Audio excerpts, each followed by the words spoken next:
Welcome back to ALGS. The Split One playoffs have begun. It's time. The best crowd in esports. Make some noise. They're running on me. As we get ready for game number one. Look at the bodies. It's a graveyard down here. Can he get the double? Yes, he does. Going for the triple kill to kick off the ALGS playoffs in London. He's going to be hitting some big shots. Oh my goodness, the damage. The Braver shot finally landing. Guard is going to win this game. Ascend will pick up the win. Oh, he's like, he punches him. Are you kidding me? He's on main. It should work out. Peekaboo. Let's go with the Braver. He's going to go in and finish off the damage as well. Setting a world record. 23 kills. $1 million is on the line today. It is a shootout. I'm gonna move forward. To become the champions here in London. Hurry! You want the money? You get the damage here. It comes. TSM up in the skies. House goes down for the house. London belongs to TSM.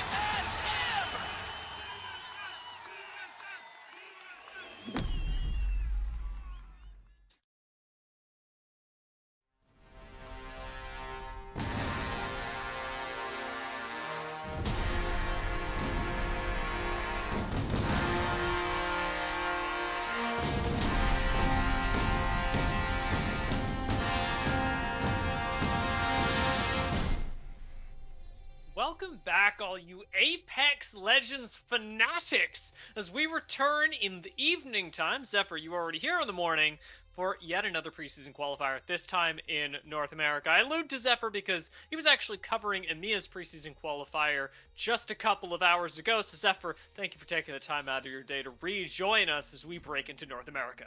I was happy to, especially when we're talking about the last two final weeks of competitive North American preseason qualifier play. The last two opportunities for teams to either win it and be on their way to Pro League or pick up the points that really matter.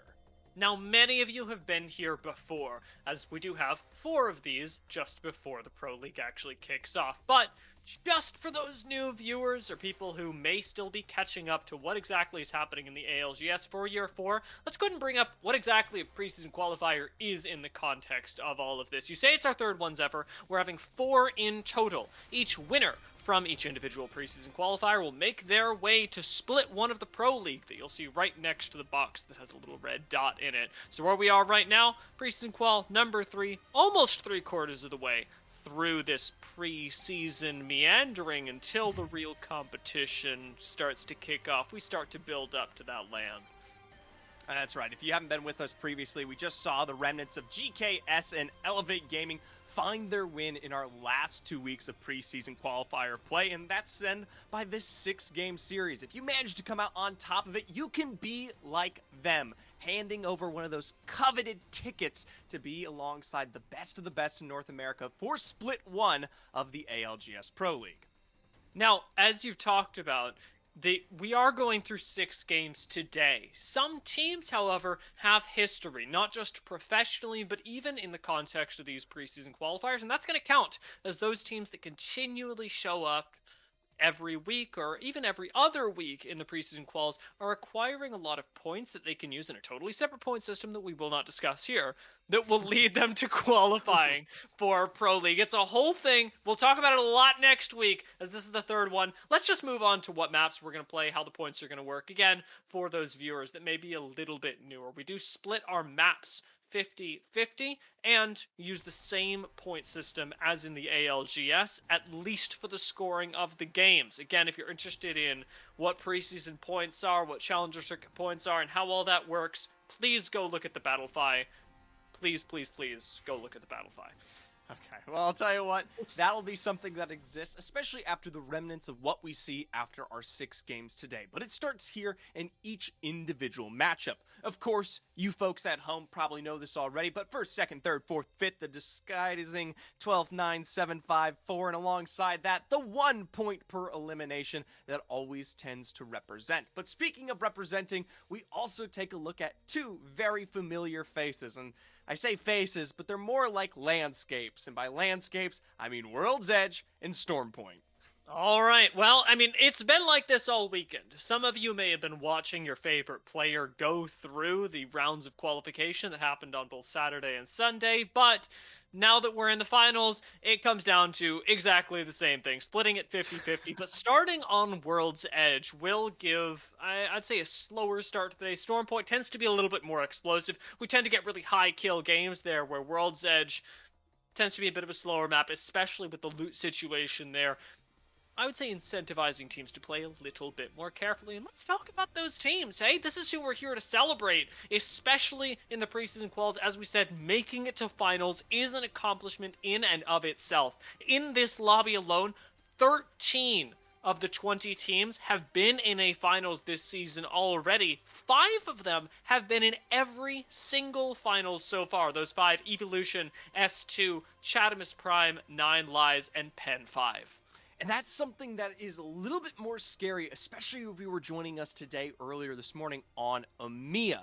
At the end of the day, when you have 5 squads that have already made it through to at least the 3 finals, it's 900 points minimum just to be here among the top 20. Those point scorings are going to climb, and then there afterwards, if you aren't keeping up with the likes of the 5 just named, you are very likely going to be at the cusp of potentially missing out on Pro League, unless one of these 5 is potentially walking away with a win today.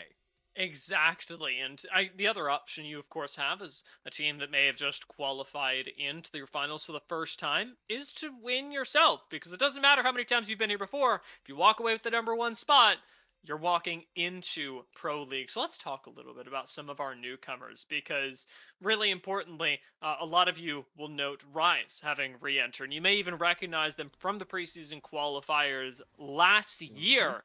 They made it all the way through, and in monstrous fashion, I might add, then are back once more to qualify into the Pro League. Big fragging squad the last time we saw them, and now that they've got Tempest on their team, Tempest, who used to be part of Sign Us Please, part of that core original ALGS monster in North America, I do wonder how their experience will mix with Detox and Avexis. And that's even more impressionable given the fact that what we saw out of them just yesterday. This is a team that comes through from semifinals, albeit we don't like to hedge our bets too much on the precedent set there. They still are the 3rd place highest team with 59 points overall, 29 kills to go alongside that. So if there's anyone to potentially hedge your potential winnings on as a newcomer, it could potentially be them. You know what's really funny, actually? I was looking at the points and kills coming out of semifinals, because as you say, we may not draw conclusions off it, but it's certainly interesting to look at. And I noticed that Group 1, where the top 3 were Nukes, Evolution, and Drop-In Gaming, tended to have really high kills on average, especially for their top couple squads, whereas even though the points were similar in Group 2, Pen 5, Oversleepers, and Rise averaged about 10 to 20 kills less than the other lobby. To Nukes' say 43 kills, Pen 5 only got 27 and yet managed to have only 2 points less than Nukes.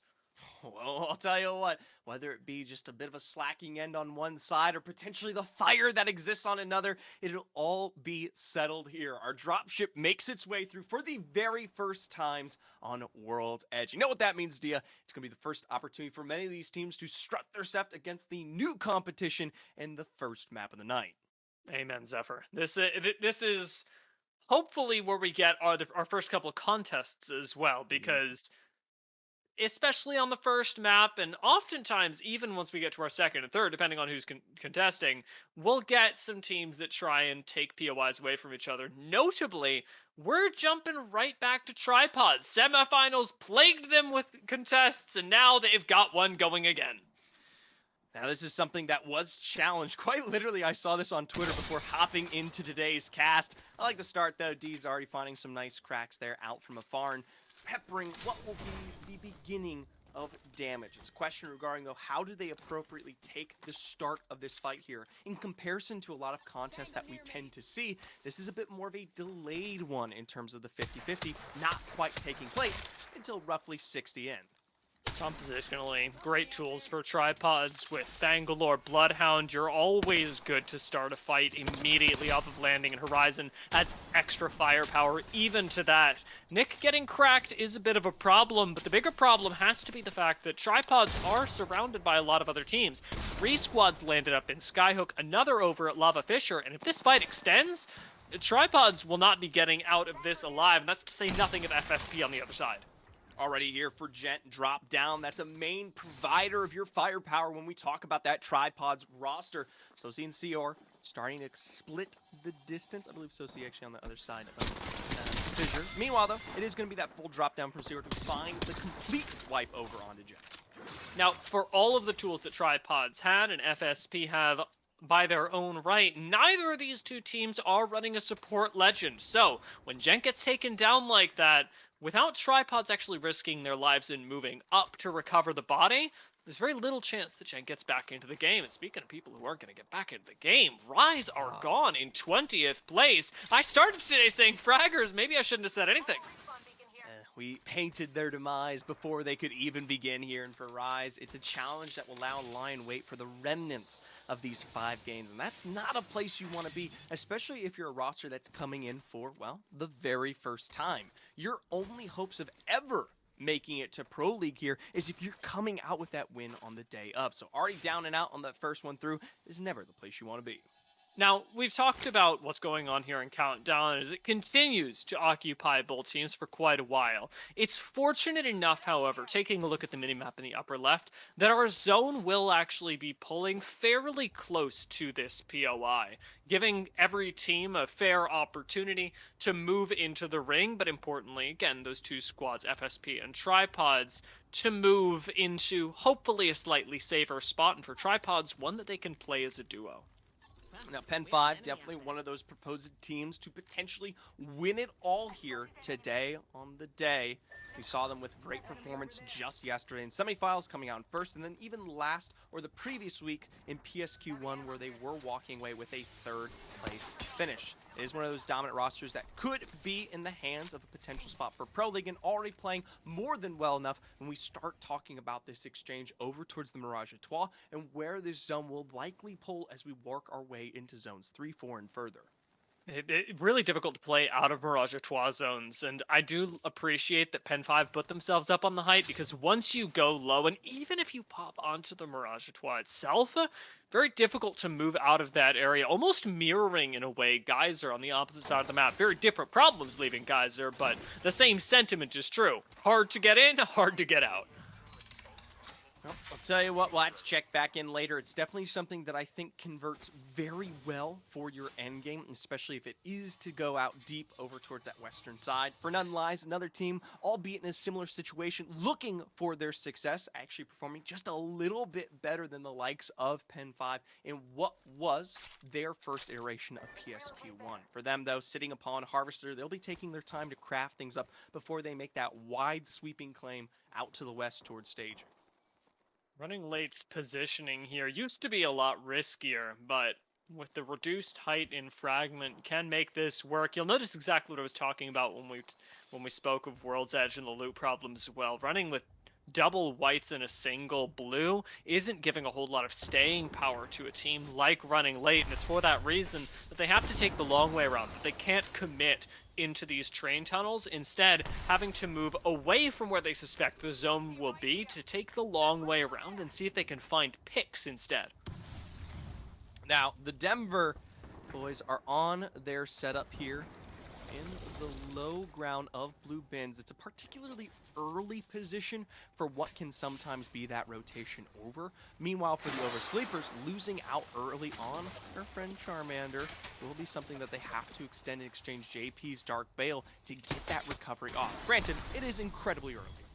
Yeah, pretty safe spot in the grand scheme of things. We'll see how it ends up playing out. For a squad like S2, we're also suffering with an engagement over in Lava Fisher. They do have a little bit more staying power, especially in their health pools. With a Catalyst on top of that, maybe they manage to hold onto this building in the long run as squads pile in around them. You don't want to risk a third party by trying to siege a Catalyst in its extended trade. This rotation out above from Drop-In Gaming to be in the perfect position to punish things out behind the tripods there. Mercs will be down, leaving just, I believe, Deeds on that recovery out over towards the edge. Full wipe through here from Stunny. Another banner essentially unrecoverable.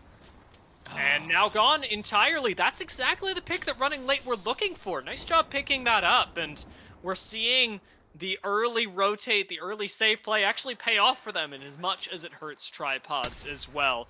Nukes have taken their own position over by staging. Not a bad one to be sure, but likely one that will force them to fight on the high ground in the next couple of minutes, as many teams will be looking up at Nukes as one of the most powerfully positioned squads to be playing out of the edge. It still is a very easy hold, though, I would say, in comparison to what lies in wait for many of our other staging, rotating teams. They will pressure that train line, but, I mean, Dorito Building's as good as it is for a reason there, and especially for the Nukes, they've shown they can perform when it counts. Should be a nice transition until we start getting to that Zone 4, where we're actually going incredibly far out here towards the west. More hedging our bets directly on top of the likes of Mirage Etoile instead of anything else. Yeah, it's so funny that we keep moving over into this POI that we already talked about being really difficult to play out of. It's a fun thing developing here, though, with 9 Lives moving up the western side of the ring, because not only are they leaving a team at their back, one that they will eventually have to deal with, but they're putting Pen 5 right in front of them. I'm excited to see this, because 9 Lives have already shown us how great of a fighting team they are. They've done it every week, but now going up against Pen 5, it's a tough side to take. I was going to say, this is probably one of the most difficult chokes to play out of, especially if we do have Pen holding out that really aggressive high ground, and with the Watson in play as well, making the appropriate crossover distance is even more challenging, even if you utilize something like that Dark Veil. The Dark Veil goes down, and you're already walling out for recovery on the side of it. Now, 9 Lives do have evac towers. They do have some tools to make it into the zone.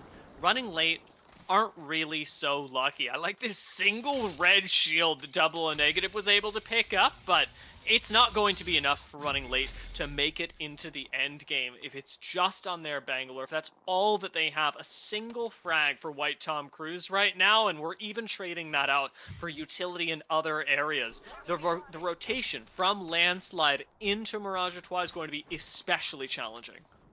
Now, I know we've talked a lot about the Mirage Etoile in that area, but I'm actually kind of privy to what we see out of Drop-In Gaming here.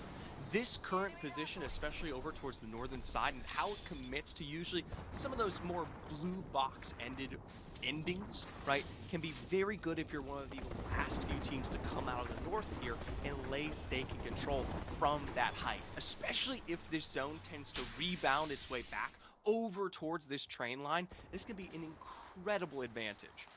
A big thing to note here as well is the team that we talked about earlier, Denver Thuggets, still playing on the low ground, could have a good angle on this ring as well. One of the folks that are already positioned halfway between the Mirage Etoile and any ensuing high ground. 9 Lives, however, have started to make their way in towards Pen 5. It doesn't look to be going that well, but they got a Catalyst wall up and a little bit of space to play. It's what we talked about when we discussed that earlier Dark Veil. You break out that wall and you're able to clear fence on one side. This will constitute good space, but once that wall is down, you're still dealing with a lot of the pressure from that Watson earlier on, especially given the fact that Penn are holding out a bit of that height there. Dynasty still looking for the excursion, the swing over on the side, continuing to pressure Penn back. Dice Smoke bought so much space for 9 Lives to be able to do this as well, so much so that they may even be able to take height. Laser gets up on top of the rock, should have time to pop a bat as a result. Cooper's up here with them. They need to get Die onto height alongside. With 1 kill down, Presley isn't going to be joining Pen 5 anymore, and Pen 5 run for the hills.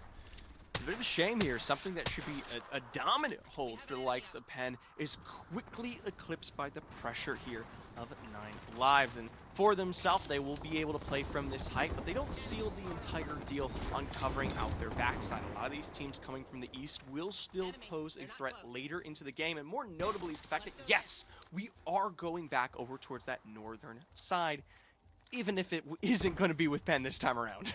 Yeah, unfortunately they go out, but a sort of natural consequence of being knocked out of their former great spot. An interesting thing happened as well. Euris ended up going down just out of bounds. Not something you see every day, but it will mean that Evolution, who are still alive in this ring, are going to be significantly less powerful. Nice shots from Stomps and FSP. One of our original landers over here in Countdown are no longer. For Smoke Break, they'll stick the recovery out. Passives down for ETH on the utilization of this Catalyst. Love the wall. For that recovery, it will be Serial Cat on Battery Stick, and this is going to delay the pressure that they continue to work with and focus all angles on one side here. It's big cracks, big breaks, and the follow-through from Stompus that should give Smoke Break the return that they need in this 3v3. Shield swap was nice, but getting shot at through the window. Stomps has essentially the same amount of health as they went in with. Running late are down, so we're in the top 14 squads now, which means everyone here has already collected a placement point. With Herd going down, 13 squads left, and just a little bit of time on the zone. I love this move from Smoke Break to start relocating. They can even play South Lava Fisher here if they don't want to go straight south out of Countdown. This is tough here, getting some analysis on this train line. This is where we saw drop in gaming earlier on here, and we know the blue box finish is more than likely contested already. Going to be sharing fence lines here, as it's none other than the Denver Thuggets early on. Rolling Thunders down, a bat for ETH, but Stompes brought to but a hair's breadth of life. And there's just no angle here for Serial Cat. Stomps is down, and no trades have happened so far. The Denver Thuggets are showing up once again, but can they actually finish the job? ETH gonna cover with a few grenades right now and try and stick the res. Denver Thuggets don't appear to be pushing this, and with Serial Cat covering, a recovery is made. At least for now here, they'll continue to create space and survive alongside the fence line. My question, though, remains between Denver and the teams that exist above them to the north. This can't be a spot that's good this early on. You might be able to survive, even I'll give you the credence for another minute or two, but Smoke Break has problems that sit above them much later on. Yeah, having been the first team to rotate in, still having an angle that could be shot out from height, I have to agree with you, not looking great for them, but gotta look at the teams that are gonna have to rotate in from low ground as well, equally, I'd say, unenviable positions. Say teams like Nukes, who haven't just collected a little bit of kills over on the side, taking out High Point, now have an option. Do they try and move in towards the Mirage Etoile, or do they try and take control of the train line around the outside of this POI? It's an exchange that they do have time to work with in terms of playing out from height here, especially with Onmu still in relative control here. Granted, with that exchange back up to the train line, I'm going to assume they'll play out east here. If it was just the simple walk forward into the low ground there, they probably would not have made an aggressive slide. For 9 Lives, it's an aggressive slide onto the Mirage Etoile, and it's one that comes with the cost of their health as Crypt forces them down below. Crypt played so well yesterday and have finally made their way into a PSQ Finals. But in their first appearance, they've got to really show out today if they want to spot in Pro League. So many people are going to be familiar with them from their time in Challenger circuits, but right now. We talked about getting off of height being challenging in the Mirage à Trois, and that's their biggest problem, even as they survive the ensuing rings. Something to note, though, is especially with Dig Vibes on this rampart here, is they've got the time to create extra additional defensive space on what is just a corner or cusp of the remnant here of the Mirage à Trois. So while most of these teams have had to drop out of Village Geyser direct, they've got time to spare in spades. Surprisingly, though, it looks like 9 Lives were successfully able to make that cross and still set themselves up just below them as rats. Smoke Break took the fight in the end, going down on the low ground. Was able to make things work. 9 Lives push up to height. As you alluded to earlier, this high ground that was held by Crypt is now going to be taken away from them, as will the lives of their compatriots. Hasta la vista, and 9 Lives have inherited the problem, but also some KP to go along with it. I hate to say it, I mean, I'm surprised that they weren't able to make the cover or claim to this space after what was a very apparent jump on that zip line from the very beginning here. For 9 Lives, though, it still is yet to be the answer that they need, especially as we start to look across here towards our end game. You can see a bit of nukes in play out there alongside that fence line as they've made their cross. We'll say goodbye to the Denver Thuggets as they actually had to drop to the low ground, losing out that space from nukes. Yeah, their fight previously up against Smoke Break didn't do them any favors, but as you said, nukes, they're the big winners here. One of the best positions in ring, now all theirs. The challenge, of course, much the same as it was for Smoke Break, much the same as it was for the Denver Thuggets. Can you actually hold on to this space when everybody, including 9 Lives, who have to deal with so many teams before you, still know that you have a spot worth challenging? Well, this is going to be the first opportunity for most of these teams, and the actual impact of losing out on that height and effective space. The question is, how quickly do they assume the cross here and try to play in to the area of the nukes? For 9 Lives, it's a cross that comes with the price of Arcology, finding a great Nemesis drop down. Coverage on that grab lift prevents any kind of wipes. The question is, can they stick the revive here, especially with seconds on the edge? And 9 Lives, great call to try and stick the res, even as they get interrupted by teams starting to funnel in around them. Cooper's gonna go down, Laser, last one standing. 9 Lives is out, 5 squads left, and nukes have lost 1. Chatamus Prime is out. James Fearless there, extending himself over that fence line to at least secure the KP, comes at the cost of being now set upon as a duo here. And I'll tell you what, for the Oversleepers, it's not much better for themselves. You'll see the remnants of nukes try to claim some extra KP, some extra space back. Charmander and JP are quick to aggress upon. Oversleepers now have no safe space to play. JP without shielding can't do anything as nukes go down. JP is going to get swung. It's 3 squads left, and Board have walked up to make this happen. With MJ and Wizard Coin, they'll have to make their way up a little bit of height, and I think into the hands of Drop In Gaming at the very least. I haven't seen the names in the kill feed, and look, just around the corner, there they are. This is what we talked about at the very beginning of the game here. Playing out from the north, being the only team to dominantly hold that train line really early on, comes to benefit this circle so well if you know it's pulling towards this eastern side. As a result, for Drop In Gaming, they exist all the way up into third here, even if it looks like they're sharing a bit of space and coverage and sightlines with S2. Krayburnham from Soci, and I'll tell you what, they will punish this the minute they leave. S2, another team that has been in every finals. In fact, the only team in this first top 3 that has been in every finals. They're going to get pushed by Drop In Gaming. The nades start to come out, trying to ward off this swing around the wall. But Drop In Gaming know what they got to do, and they only have 20 seconds left to do it. This Catalyst wall, after its nerf, is going to be going down that much faster. It's a lot of really good slow play here, even from Drop In Gaming, still looking to see if they can eke out on top of that win. But Stunny's wall will be down here in just about 5 seconds, and that'll be sightlines that share toe in toe. I like the fence line play here upon that smoke to extend directly to where we see the final pull. Hopefully they put enough pressure down on S2 to force them into the fight across against Board rather than themselves. Yeah, credit to Board for not pushing this, because it looks like a fight that they would go for, but now playing along the fence line, Drop In Gaming are the ones that have to make a decision. Utility gets thrown out to ward off the push. Wizard Coin goes down. Board now as a duo. We're going to be put up against and against. Again, on the other side of this Catalyst wall, up against Drop In Gaming, who are being shot from behind as the swing around the Catalyst wall catches them completely off guard. Jay is doing so much work on the other side of this ring, but it's not going to be enough. But he turns around and hits 87 Flesh, not dropping him. It's a full wipe on the board here for Dropping Gaming in the 2v2 scenario. Up Hey, in the sky for the win from behind the fence line. I spoke way too soon. Jay is inhumanly good at Apex Legends. What a finish for Drop In Gaming.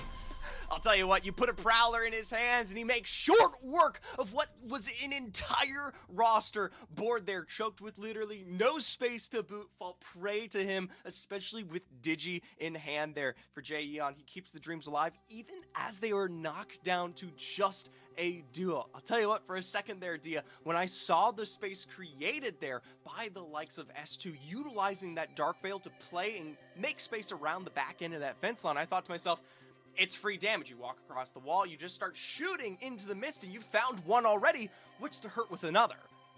Yeah, I fully was convinced S2 were about to take that win, but that's the beauty of Apex Legends. Sometimes things get stolen away from you, and it all comes down to micro plays that can make a huge difference. I want to see how big of a difference it was, of course, because we got to look at the standings after our first game. Drop In do start with 18 points. Nukes followed up with 13 and Board with 12. Not a bad place to be after round one. It's not particularly the most top-heavy lobby, to say the least, and a lot of potential play for catch-up as no one has really broken through that 20-point margin, which, I mean, leaves room for error here coming out of that first game and the remnants of World's Edge that exist. And if we think about the few teams that did have 0 points coming into this game, Pen 5, Tripods, Rise, Billy Bears, I think it's fair to say that there's plenty of room to be made up there, especially based on previous results. We'll get to talk a little bit more about the bottom, the top, and the middle of the leaderboard when we get back from a very short break with game number 2.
Now, Zephyr, normally our games build slowly, and so you've got a little bit of an opportunity to get your warm up and start getting excited as the day goes on. The fact that we started things off like this meant that I needed water on the break, and thank God I got it.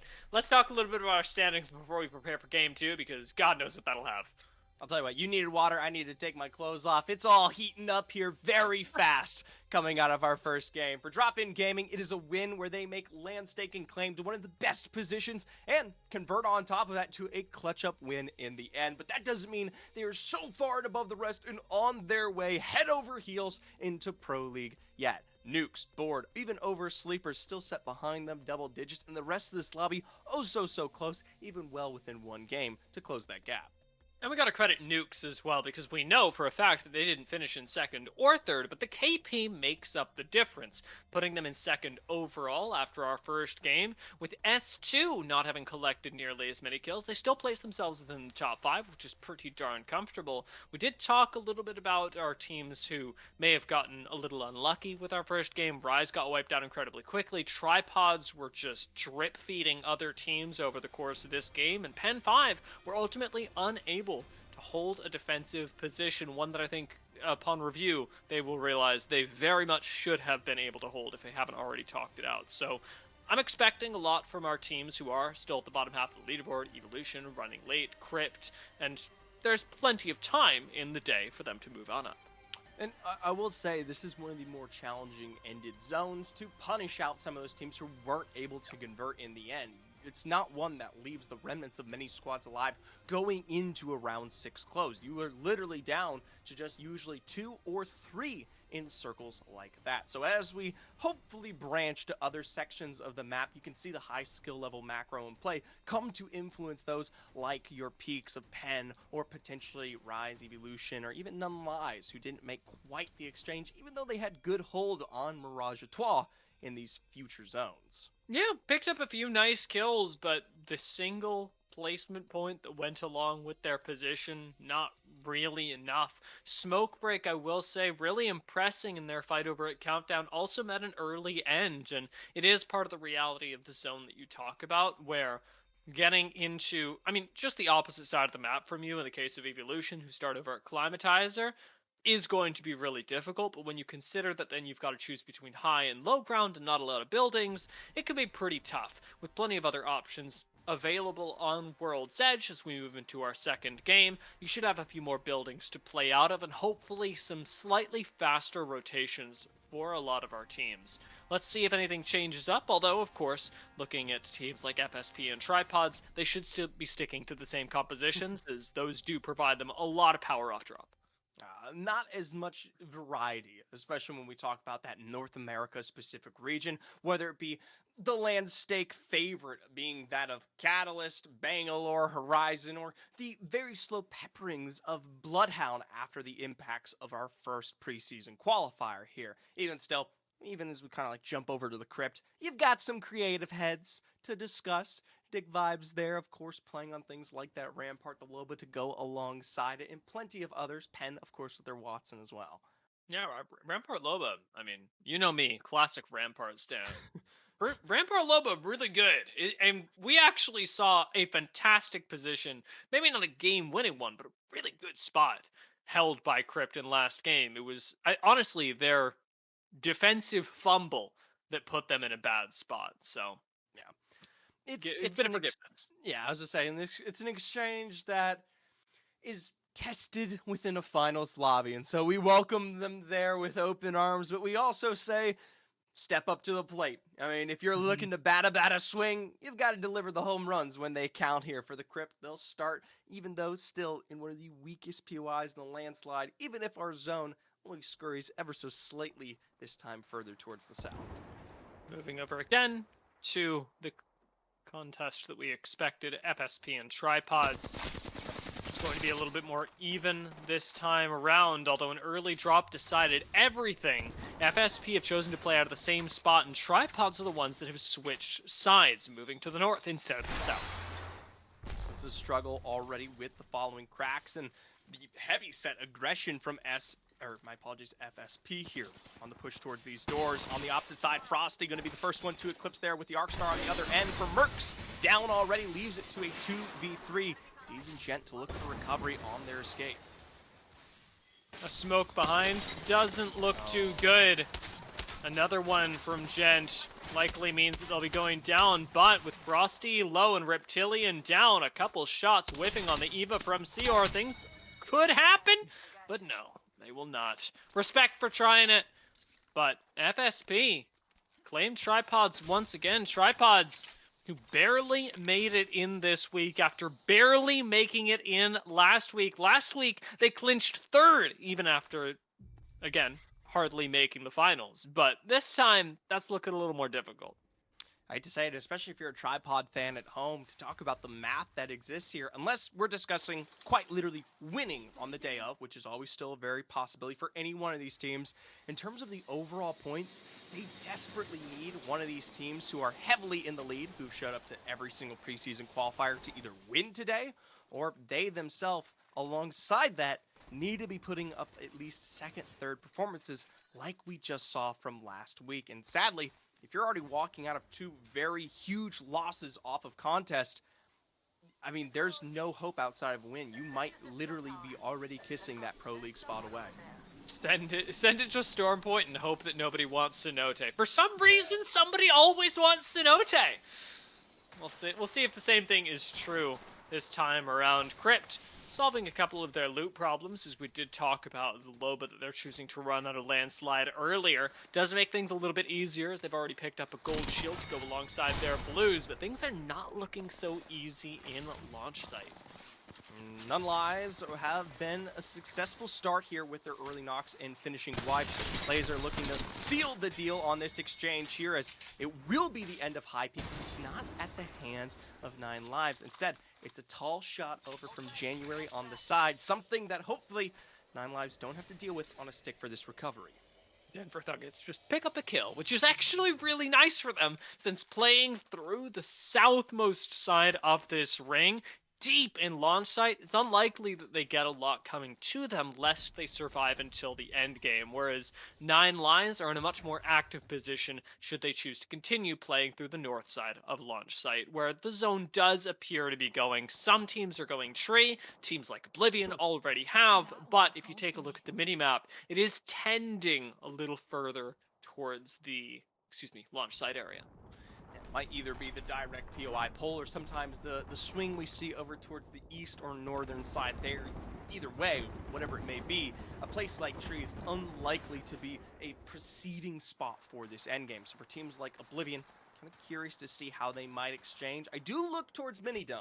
This is something that we do tend to see ever so in its slightest as we get a peek at that secondary zone, continuing to cater even towards the edges of this eastern side. It's unlikely that it's direct Mini Dome, but potentially out there in no man's land. It's the second game that I see where Pen 5 have set up, and I go, that's an experienced spot. That's a great position to choose.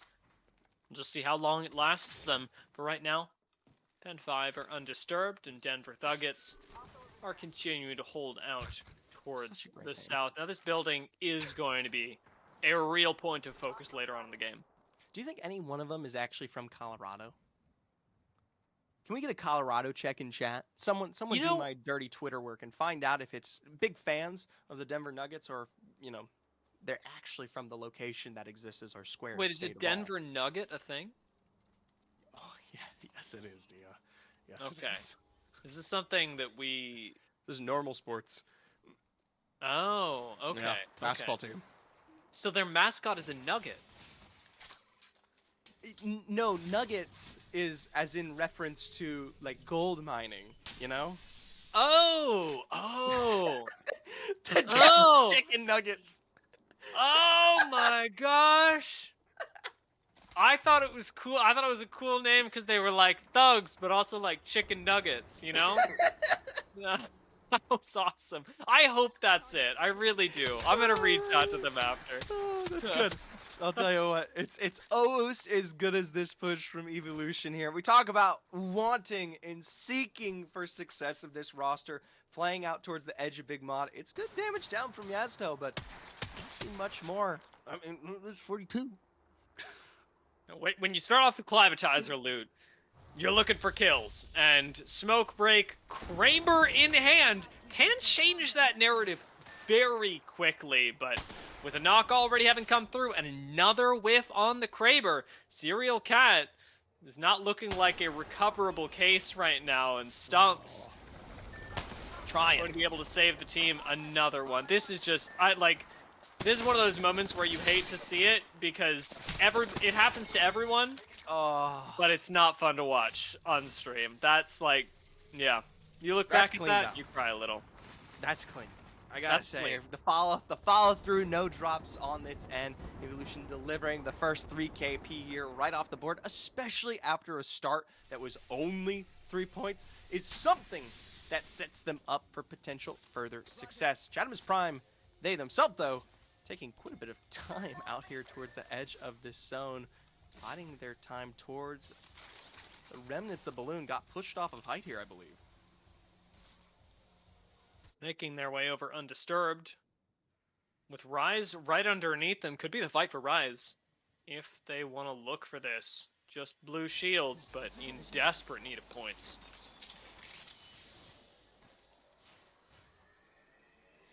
Well, I mean, it's position, it's playable.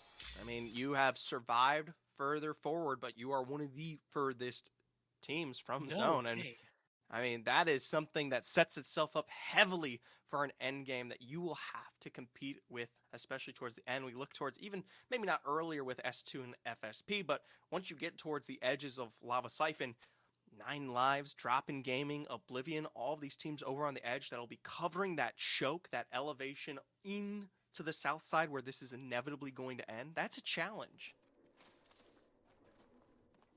With a lot of teams making really late rotates, do have to wonder how many we're going to drop, not necessarily on this zone close, but on the one to come and sort of the intermediate area, when teams that have taken a lot of ring damage do start, unfortunately, moving their way into already held positions. Oversleepers are rotating through stacks right now, and that'll mean that they're mirroring Evolution. It's a delayed mirror, but one that Evolution can still turn around and should still turn around and check.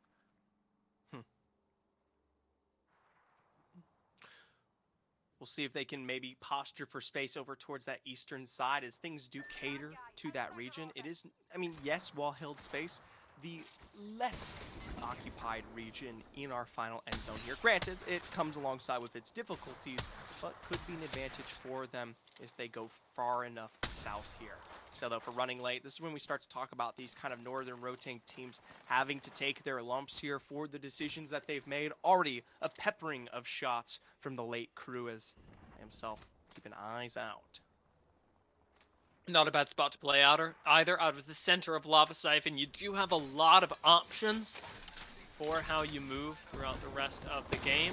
Evolution make their way up towards Dome, cutting off Oversleepers, who we mentioned as mirroring this squad earlier. Now that Evolution have the high ground, it's the Oversleepers that are in a really tough spot. You can't really negative rotate for too long, since we know that there are teams, and you should suspect that there are already teams playing the north end of Lava Siphon, but Oversleepers, forced to do it, are going to send it back into the zone.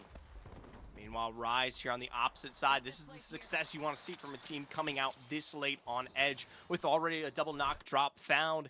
It is the start of their moves, but now over towards the very edge here, we look at the full move in from Nukes here over on the side. Great coverage from the Oversleepers, though, sniffing this one out initially.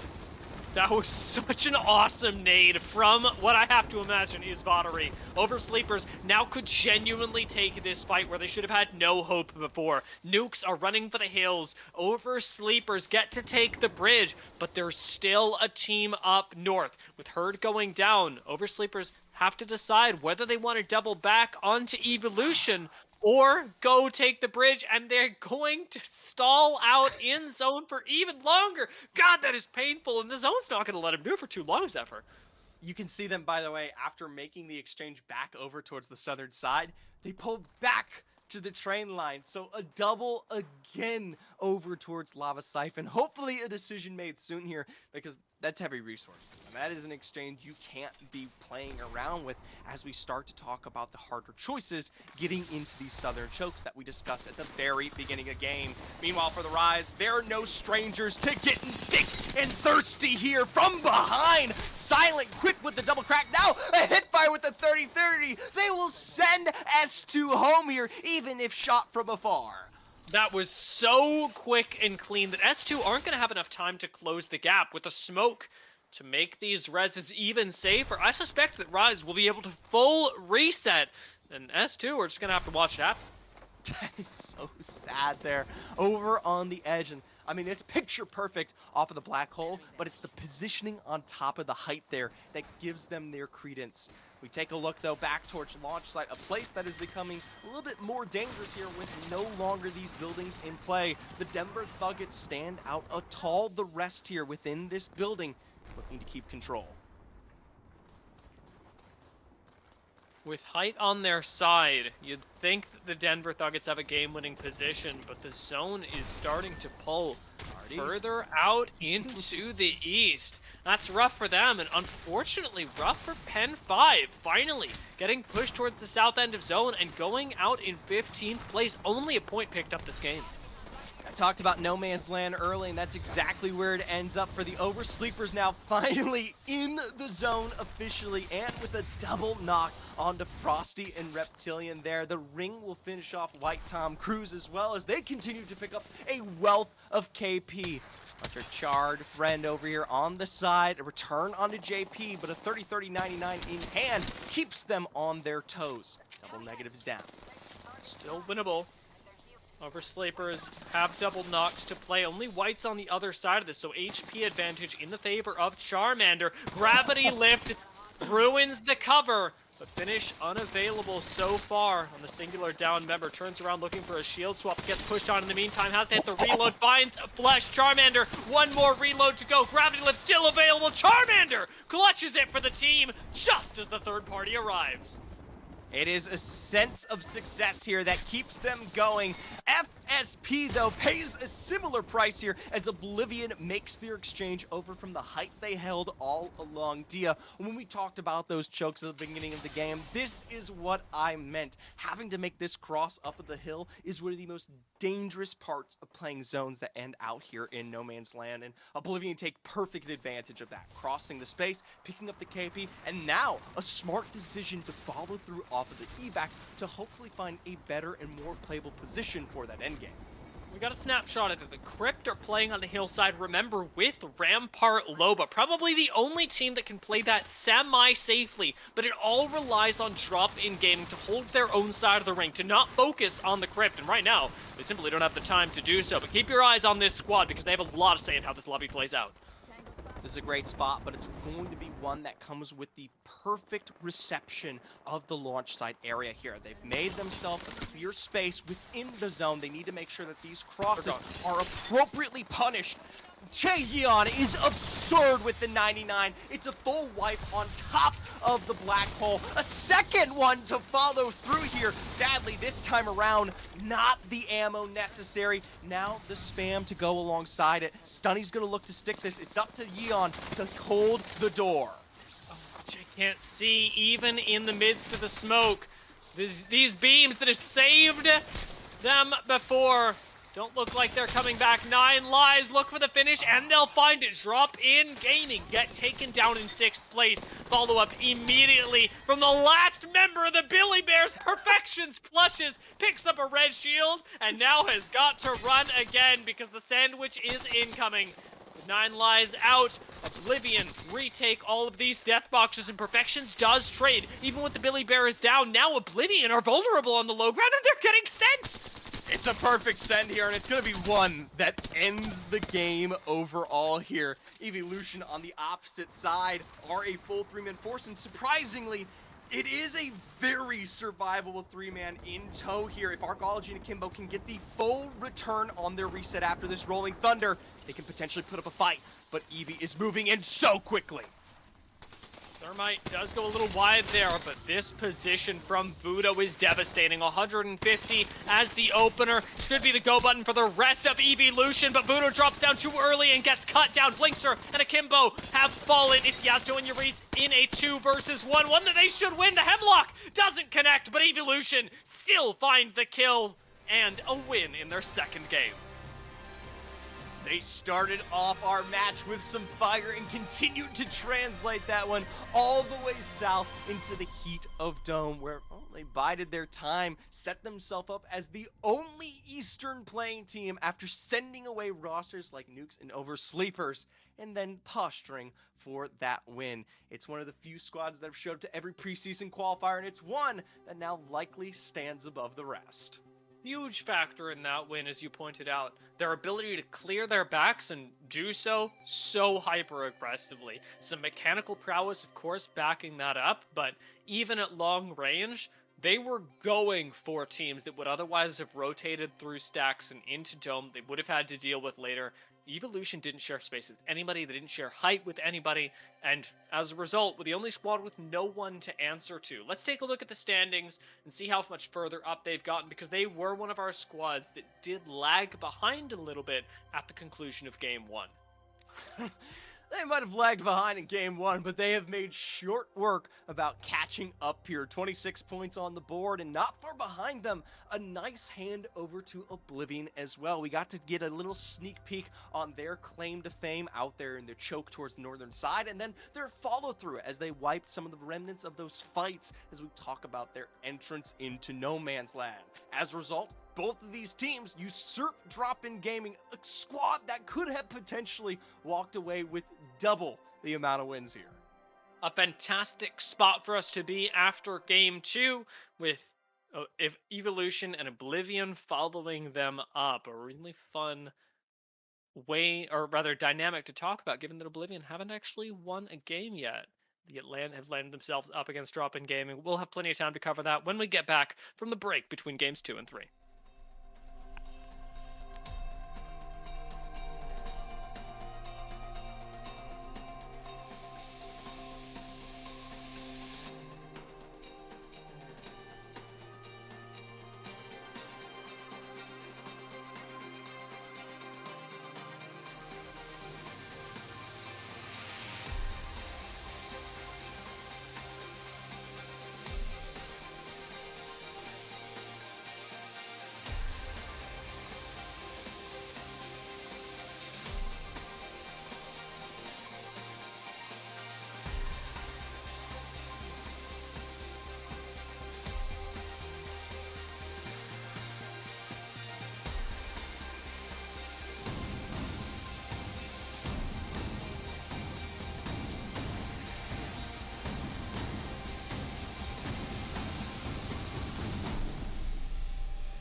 Well, as chance would have it, Zephyr, we do in fact return for Game 3, because we're going to keep doing that all day. However, we are going to change things up because after this game, well, we move to a different map. So We might let's- not. Yeah, We might who sign knows? off. See ya.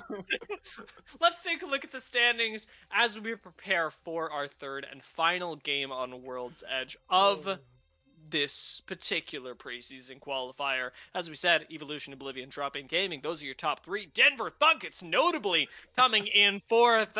Big stand this Yeah. team, even after I found out that they may not be alluding to Thug Chicken Nuggets. After their 10th place finish last week, fourth, great place to be. They do allude to Colorado, though. Got confirmation. Shout out to my boy Escape in chat, confirming that it is Dan from Colorado. So there is some leniency here to the namesake. I will say for them, not far behind, alongside Board as well, to eclipse the starting end of the top 20 here. 5 of our 20 already well within position, and even almost half of the rosters in total all sitting well within double digits. It's funny because normally I'd be looking at this and going, "Oh my gosh, it's Board's first appearance in the finals. How is it that they're here? What is happening?" But if you actually look at the roster with MJ and Wizard Coin, you'll know that this is a come on. very, very experienced roster, shall we say. They played together on MSW during the last Challenger circuit. They've played in LCQ. Mike and well, wait, thank you, Mike. Oh God, I miss Yeah. Mike. Yeah, remember that? Am I allowed to say that? I don't actually. I don't know, but It was the team. It was the team name. It was the team name. So, So you know, if there I'm you allowed go. to say Cloud9, I'm allowed to say Mike and Ike. So here we go. that's where I'm going with this. Board are doing quite well was the point of all of that. I am still hoping for a little more from Smoke Break, though I'm also anticipating that Store Point will be their stronger map. So why not? Let's send it on World's Edge again. Let's get this one going because after this, it's Storm Point time. It's Storm Point time, and in a map that comes alongside a lot of open space that, to be honest, has been taken advantage in these last 2 games. When we talk about the pacing of play here within at least this game, it is absurd for North America. Going into final lobbies that aren't even ending in round 6. We had last game finishing round 5 with 2 squads remaining. This is a complete night and day, especially, as I will point out, in comparison to Europe. Yeah, it's funny because EMEA has proportionally way more Revenant players than we have in North America. And yet, sending it so quickly in North America, I guess sometimes you just gotta go for it. I also will say in defense of especially last game, the hill leading up to Dome, it is a zone that can end Impossible. pretty quickly. Yeah, like It's called no man's land for a reason. That entire area to the west of Dome, you don't actually get to play it. And to be honest, with the last zone south of Lava Fissure outside Mirage Trois, that also in itself not a great end zone. You do at least get to play into round 6, but there is a reason we have had the pace elevate, at least in our end games. we continued pushing it, and it's certainly not being helped by these quick starts as once again FSP and Tripods face off. This time, however, Tripods have rolled themselves a purple shield on Deeds. We'll see if that's the difference maker. It's a start. It's one that gives them their advantage this time around, playing for the south side. But for Deeds, a small peek is all they need to get a return. A drop from Seor here, and for Tripods, now down and out as a duo. It is once again up to Gent and Deeds to pull this one off. The full eclipse, the full push there. Deeds and Gent only but 30 health between the two, as it will be Tripods 0-3 in their start on World's Edge. I gotta say, this has been a topic of some contention over the past couple of days. When you start hot dropping, it can be pretty tough, because as we've seen, 3 0-point games, not what you're going for. However, if you're starting to drop against a squad that's been in Pro League, I say that's pretty risky. When you do it, though, as FSP just did, pretty impressive. Says a lot about your skirmishing ability, and they've certainly put themselves on the map in the first 3 games alone, and that's going to stay with them no matter where they end today's games. Well, Hopefully, as we make an exchange back on over to Storm Point here, they give some clarity to themselves, even if we might be seeing contests. But like I said earlier, in terms of the mathematics, if it's not the win itself here, Tripods quite literally need to be well within that top 3 if they want to qualify off their points alone. Having a 0 dud start is incredibly punishing for all of our MFAM fans out there. Now, I know what you're thinking. We've been sitting in Skyhook for so long. Surely it's a Skyhook zone. But let me tell you, it isn't. It's not at all. Instead, we just have 3 teams splitting Skyhook for the 3rd time in a row. And until now, actually pretty peacefully. The fact that Herd have backed off, definitely a contributing factor to that. But if you look at the top left hand of your screens now, you'll see 9 Lives have given us a little bit of an edge. We're going south once again. Not so far south as Dome and Launch Site, but south enough that it makes Tree look like an attractive place to bunker up. Especially right here in front of the likes of James Fearless and crew from Nukes. This is the position that you will likely see this endgame finish in, whether it be out here towards the western side, in front of the main tree, or in itself over on the edge of train line there. This is a very common finish, and it's a reason why you see some of our most aforementioned teams show up immediately, Penn being a great example of that. I'm not talking about Penn this game. I'm letting them do their thing. I'm not talking about Penn this. Just a test. Just a test. I wouldn't say I'm superstitious, but I'll break it. I could be convinced. I could be convinced. I was about to say, I'll ruin it real quick. Minus Tempo, that's his team to win today. Oh, no, that's it. That's it. So what you're saying is that maybe we can blame Tempo. That's right. Okay. It is far from your fault, Dia. Tempo is always the problem child. Okay. Okay. Understandable. Sorry about this one, Tempo, but we'll be passing it off to you for now. Now, with a lot of our teams having already rotated in, there is still plenty of positions that are not Tree, that are not the south of the zone near the team that shall not be named. However, there's also a lot of traffic coming from the north. Running late and oversleepers are normally what we would call a late rotate in a ring like this. But Herd, Board, Smokebreak, Rise, FSP, and Shadows Prime still have not even approached the zone from the northern end of this ring. They may not be running Conduit or Revenant, but they're playing it like it's Edge. Nonetheless, here, a handful of teams have not made their at least necessary rotation for the end game, and it's where we see a lot of our aggression really source out here, because getting through these chokes when you have a surprising amount of rosters who should have been moving into space is absurd here. And especially in this game, I'll be watching closely, because this is one of the few where, unlike our first and second game, you can easily have 6 to 8 squads playing it out in a round 6 end zone, no problem. Tree absolutely allows for it. I gotta say as well, really enjoy the position that Drop In Gaming have gone for. Similar to Pen 5, it's on height and is difficult to challenge, difficult to get up to. There is the consideration for drop-in gaming that teams will have 2 angles of approach onto them, specifically on this bridge with a zip line right below them, so this can get crowded, but with proper awareness of what teams are the biggest threat, you should be able to pressure out and control the lobby in such a way that could manufacture a dig win. Ooh! Dig win, dig win, dig win, dig win, dig win, dig win, dig win, dig win, dig win, dig win, dig win, dig win, mushroom. Someone out there gets that. Someone's Everyone gets it. You would be Everyone surprised. gets it. Kids are getting younger these days, Dia. We are falling behind. Oh my gosh, that's true. I wonder what the in thing is now. Is it the Fortnite song you were singing this morning? It's the Fortnite song I was Oh, that was singing this yesterday. morning. That was yesterday.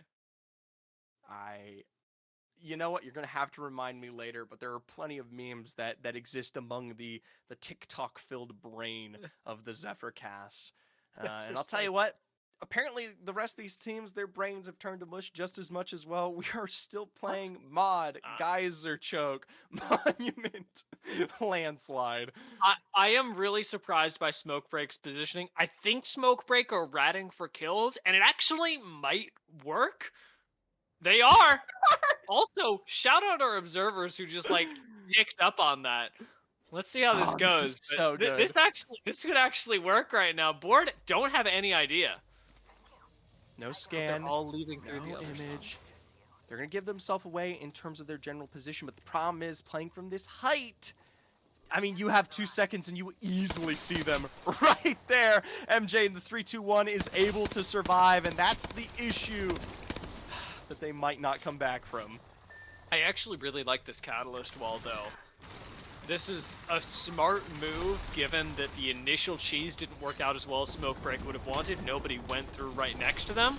So Catalyst Ball splits the fight. It's gotten them a pick so far. If they can stabilize inside the building, ETH still has cat reinforcement available. But in comes yet another squad. Evolution heard all this going on, and we've got 3 teams fighting on the edge of a ring. Guys are in a tree zone. Smoke break here, Digi in hand, Serial Cat in the midst of that smoke is going to make damage happen, whether you like it or not. Meanwhile, for Evolution, MJ will be found, nonetheless leaving just one. I miss her in their solo escape. Reese, looking for this one, will be able to find and source this one out, especially on that Bloodhound. Yeah, nothing you can really do up against a Blood. When Blood is chasing you, Blood will find you, and there's backup on the way. Euresis is going to send this over, knowing there's no time to be finished, and that's if the 1v1 was lost, which it was not. Board go down, 18 squads left, and Evolution, for sitting on the edge of a zone in a really weird place for a very long time, they get kills, so can't knock it. It is a start for them, but one that will come with their escape away from the zone that burns and the time that pays here, at least for now. They are in their own successful starts. Granted, taking a look towards the Harvester area. I was about to say, I spied a Wraith. There's no way anyone moves that fast unless it's a Wraith portal. Mm-hmm. You do have, I think it was Herd, moving with a Wraith from Skyhook. Shout out Astral. We'll get to see a little while. Over Sleepers, they see the Wraith portal. Nice. And they see the next zone as well. This is actually an important shift. We're not going straight. We're going a little further north towards Harvester. This is an exchange that can be very difficult, especially for squads that have set up early towards our southern side. For the likes of Rise, though, it's a happy positioning that will give them their advantage here, especially even if they can take their time on a fight like this. Detox, of course, with the hunt out here, will peek around the box and find once more a fight that they're more than happy to take, even if it does come with a drop from Carter on the other side.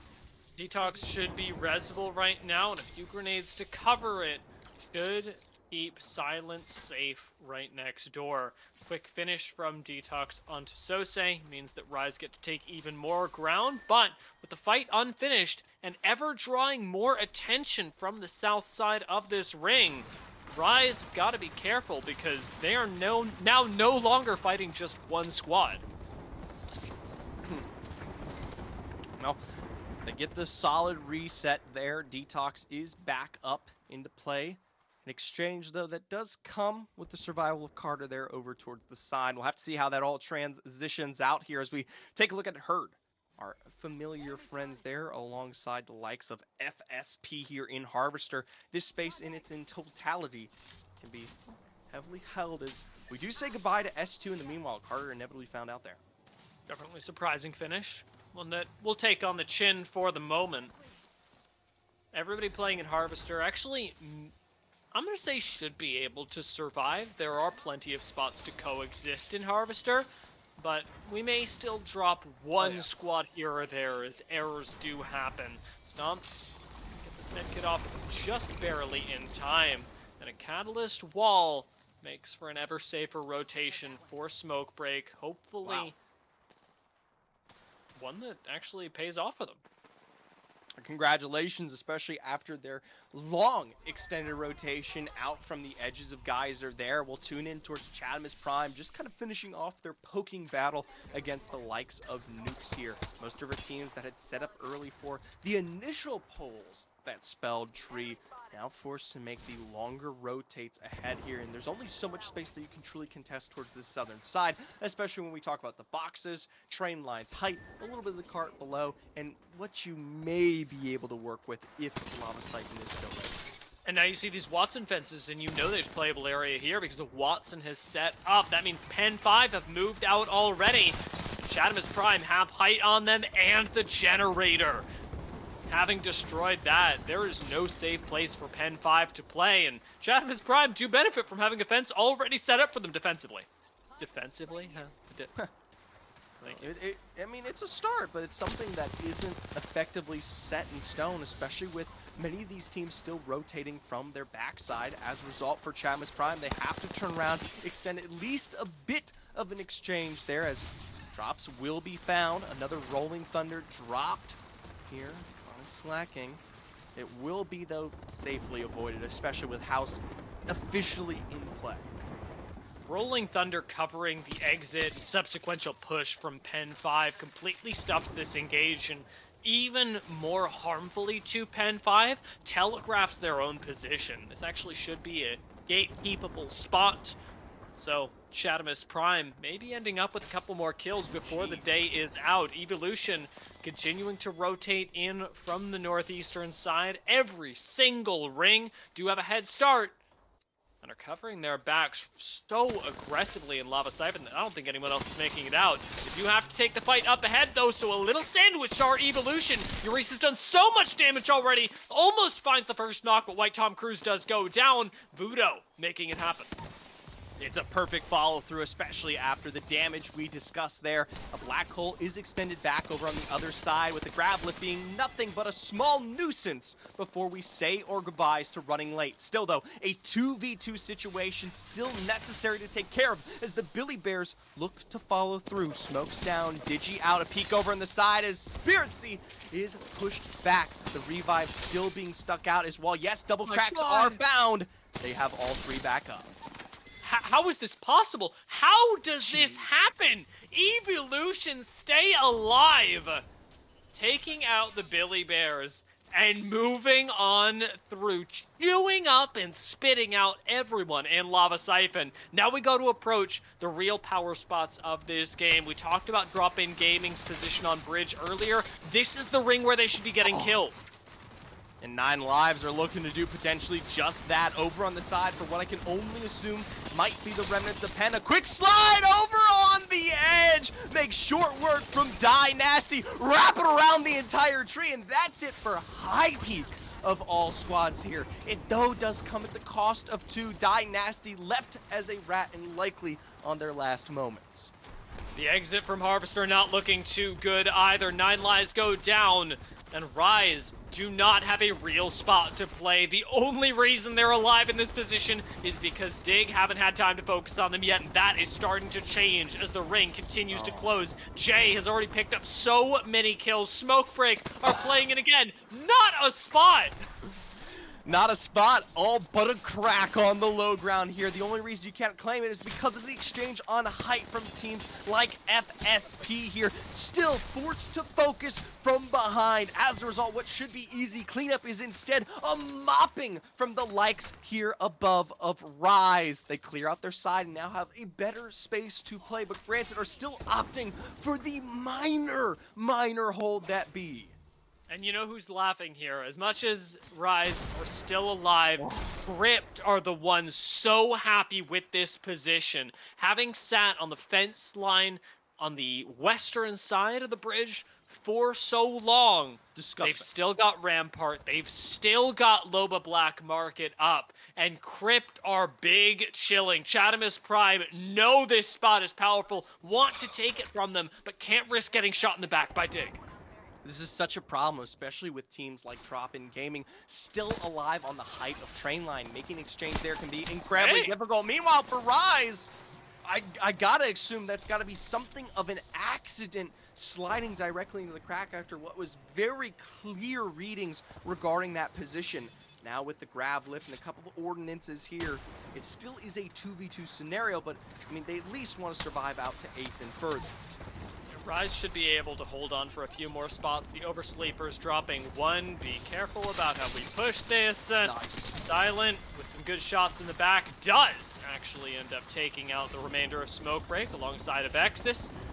Gravity Lift gets them back into position, and importantly, back behind the smoke. 6 squads left. They may be able to hit the top 5 if Rise play their cards right. Dropping Gaming, forced to remove himself over on the side, now in the precedent of the rest of Evolution there. With the zone upon their back, they put a sliver on the endings of the Dark Veil here. Jaeon, Crook, Stunny, as good as they have been, are now forced to make larger claims to space and find themselves right round into the next team ahead here. Jaeon and Stunny say, oh, no, we'll stop in our tracks. Stunny gets taken down. The further push wipes out the last couple members of Drop-In Gaming. And with Rise still alive, now having made the top 3, they are the next focus of Exis. Has a bat to pop, not going to get a shot over the side of the rock, but still is a duo. Who's going to focus them? This is a challenge here, especially given the fact that, especially for Silent, they have the least amount of available play. And Slater targeting this one out with a charge rifle. A charge rifle in round 6. Tell me I'm dreaming. This is perfect Denver Thuggets gameplay right now. I will say, they've still got to make the move up to Slater, up to that charge rifle god that Crypt is holding on the high ground. With Rise down, it is a war of attrition. Will it come down to a couple nice shots from Slater? Amped walls make this a possibility. Now, officially down to literally a strict 3v3 in our end zone here.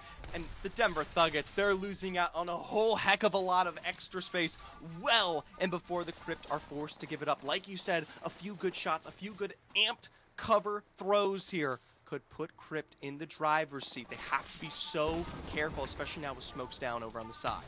Gotta wonder what the ults are like on the opposite side of this. Denver Thuggets need some util to work with. That's the one thing that Crypt don't have. Crypt can't throw out a Rolling Thunder, can't throw out a Black Hole. 4 more % on that for Slater could change everything.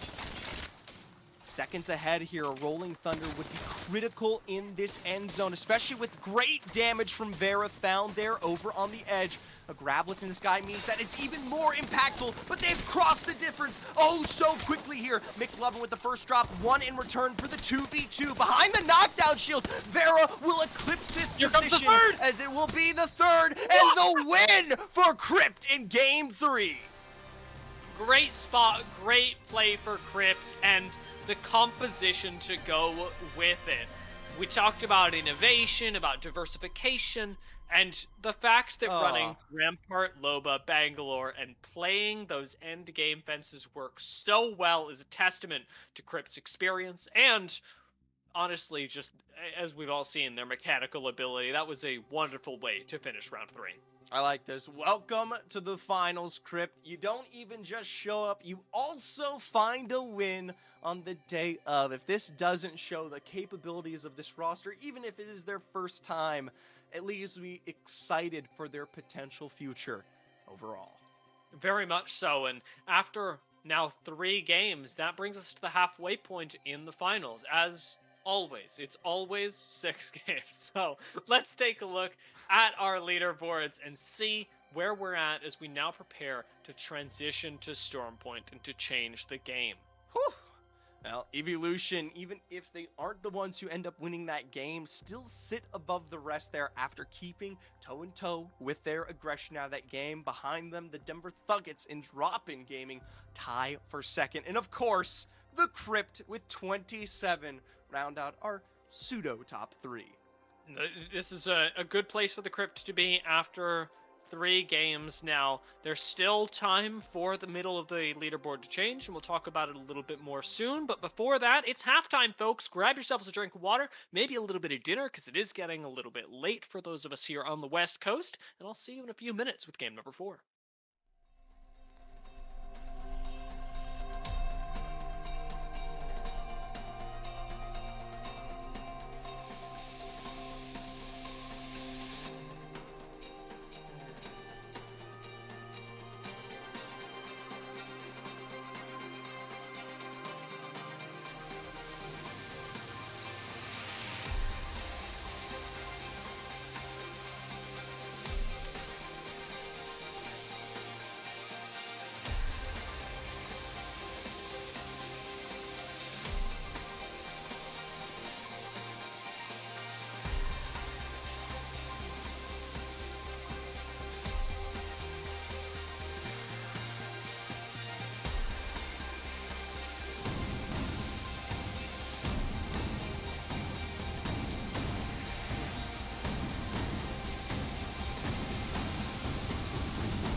Welcome back. It's time for us to transition over to Stormpoint. And Zephyr, it's time for us to start asking some big questions. Let's bring up the leaderboards so we can discuss a little bit of them, because it's time for Tripods fans to start sweating. And there are a lot of them out there, but with 38 points now being the cutoff for first place, one that is sure to increase, it's going to take nothing short of a miracle to keep Tripods in the top 3. And it's a shame for them, most especially when we bring them up, given the fact that they do have such a phenomenal performance coming out of the most recent preseason qualifier. And while a win is always on that plate, today isn't looking to be the place where they'll find it here. Still 3 great games ahead, but plenty of potential that we've seen out of rosters like Evolution, the Thuggets, Dropping Gaming, and more that they need to eclipse, and then some if they want that in their chances. And the same can be said here, Dia, for teams like Running Late, right? Who have also been in a similar situation down in 16th, who need the same amount of points, but even further with teams who have shown up consistently, Pen 5. Yeah, I was going to say for Pen 5, it would sure be nice for them to go further in today's games. It's not necessary being one of our only teams that has made every final so far, although it would give them a lot of insurance for next week. We'll see how Pen 5 perform, as, again, this could be a transition that favors them. Watson perhaps feeling a little bit better on Stormpoint for them, whatever the case may be. And what we're seeing right now is definitely a transition that has separated the third preseason qualifier from any that have come before it because of, as we already talked about, the pace of game, and importantly, the pace of rotations within the game. With so many teams lagging on the outside of ring, we're getting situations that we don't normally find ourselves in any game of the ALGS ever. It's true, and even in games where you have a little bit of extra survivability to go alongside it, like our most recent, where you do get a little bit more of a contesting space available, it still ends up as a direct 3v3, even going in to our final zone. We have not had a true final super ending, especially in comparison to what we were working with earlier this morning, and potentially even in previous weeks when we look at the PSQs overall.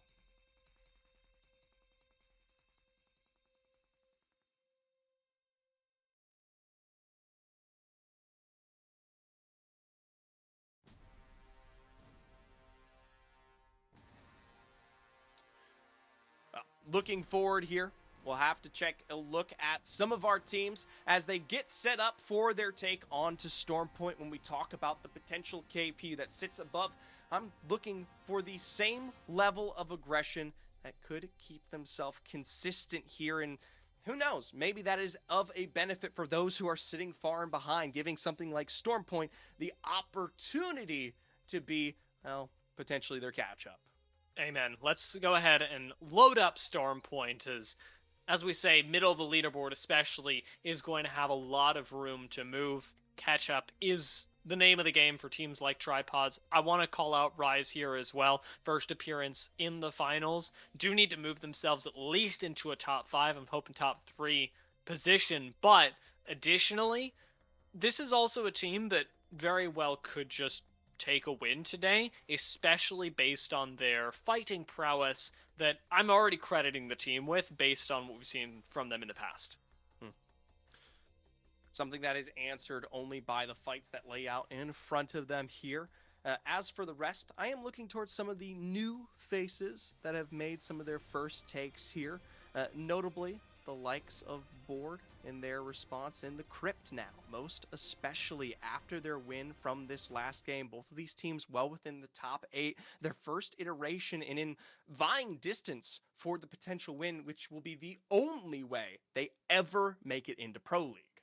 My eyes just like, as we go through the dropship, just wondering about Cenote, just wondering what is happening there. Evolution are going to take Mill. Tripods look like they're alone, so Stormpoint needs to be their map. They've dropped with double beacon, no crafter on them this map, but one available in Barometer where Smokebreak have landed and should be rotating out of in the next couple of minutes.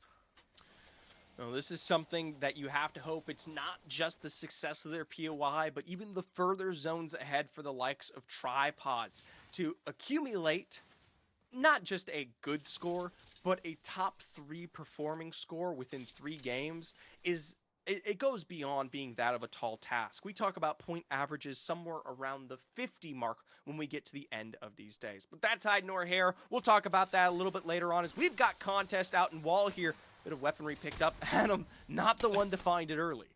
I do appreciate that upon seeing the charge rifle in bin, doesn't even go for it. Reminding me of us yesterday, Zephyr, is charge rifles off drop, not our favorite. Chadmus Prime can still answer back with a lot of damage, but still at a numbers disadvantage. Southpaw is going to take a risky swing. There are some knocks on the inside, so Chadamus have a moment to heal up, but need to be ever present and aware of possible reses. I like this move in behind the knockdown shield. That'll answer with a quick crack there, but Southpaw is even quicker, assumed with the damage that follows suit there. Adam with the follow-through with a point-blank charge rifle is enough to send Oversleepers home. That was really close, though, and I like the coordination from Southpaw and Adam to make sure that the swing was able to happen with knockdown shields, with 2 people entering the building at the same time, and it takes a hairy situation and turns it into a really nice win for Chadamus. 3 KP and everything that comes with wall, the loot, and the crafter as well. Gonna make this so much better for them. The zone pulling up towards the north as well won't hurt. No, it won't hurt them.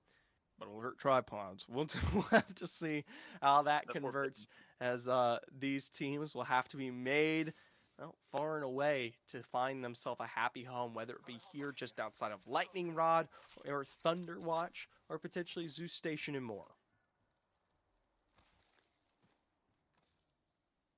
9 Lives with a Lightning Rod crafter is just crazy, crazy good. Lightning Rod, especially powerful for those of you who may not have kept up. This split, this patch, is going to be a real focus for teams because of its great beacon spawn chance and the fact that it basically has 2-3 POIs right next to it, has the possibility of spawning crafter. Incredibly good space for 9 Lives to be landing. It is going to be one that comes with its own minor contest here over on the side. The full rotation in from Perfect and Crew, as it will be the hunt out here for Cooper. Tri-City can extend that through the smoke. It will be the drop back in return, but the flesh that's found on Perfections is enough to keep this equivalent. Still looking for a climb up onto height there. Is spotted out, which makes this so difficult. The Sky Nade might save the day here. Doesn't find a crack. Instead, Laser's finished off. No knockdown shield to play around anymore. Cooper's still got very little room to work with. Needs backup desperately with a swing for 55. They gotta look left onto this head-peeking Bloodhound with the shield crack. They can retake height, and they do. 9 Lives make the fight happen. Take their own, and might even finish off the kill. And the last shot hits. Billy Bears are down. A G7 scout that finds exactly what it needs in its moments there. It's the perfect claim. And I'll tell you what, even if it didn't, Dia, the grab lift was going to make noise even but seconds further. We'll turn our attention over to High Peak, though, where the fighting continues to come out in full force here. A roster playing off of Watson last time around will continue to try and find themselves a happy place to hide within red rooms, but instead it's, well, the nukes with the drop themselves. That is perhaps possible. There's a zip line up to height. Isn't a bad place to play, even if it isn't an end zone position. Arcstar does deny that for a moment, though, and that's going to turn into likely a lot more KP for nukes. They have complete control of this, and as you say, heads up nade. Perfect nade there with the follow through on the zip line. Does drop its Tal, a full wipe. You know for a fact they haven't had a reset on health, so the follow through from nukes always available. It's going to be one that comes with the grab list. I love this, especially with the claim. It's a good, though, nice passive door block on what was already assumed to be the follow through of this push.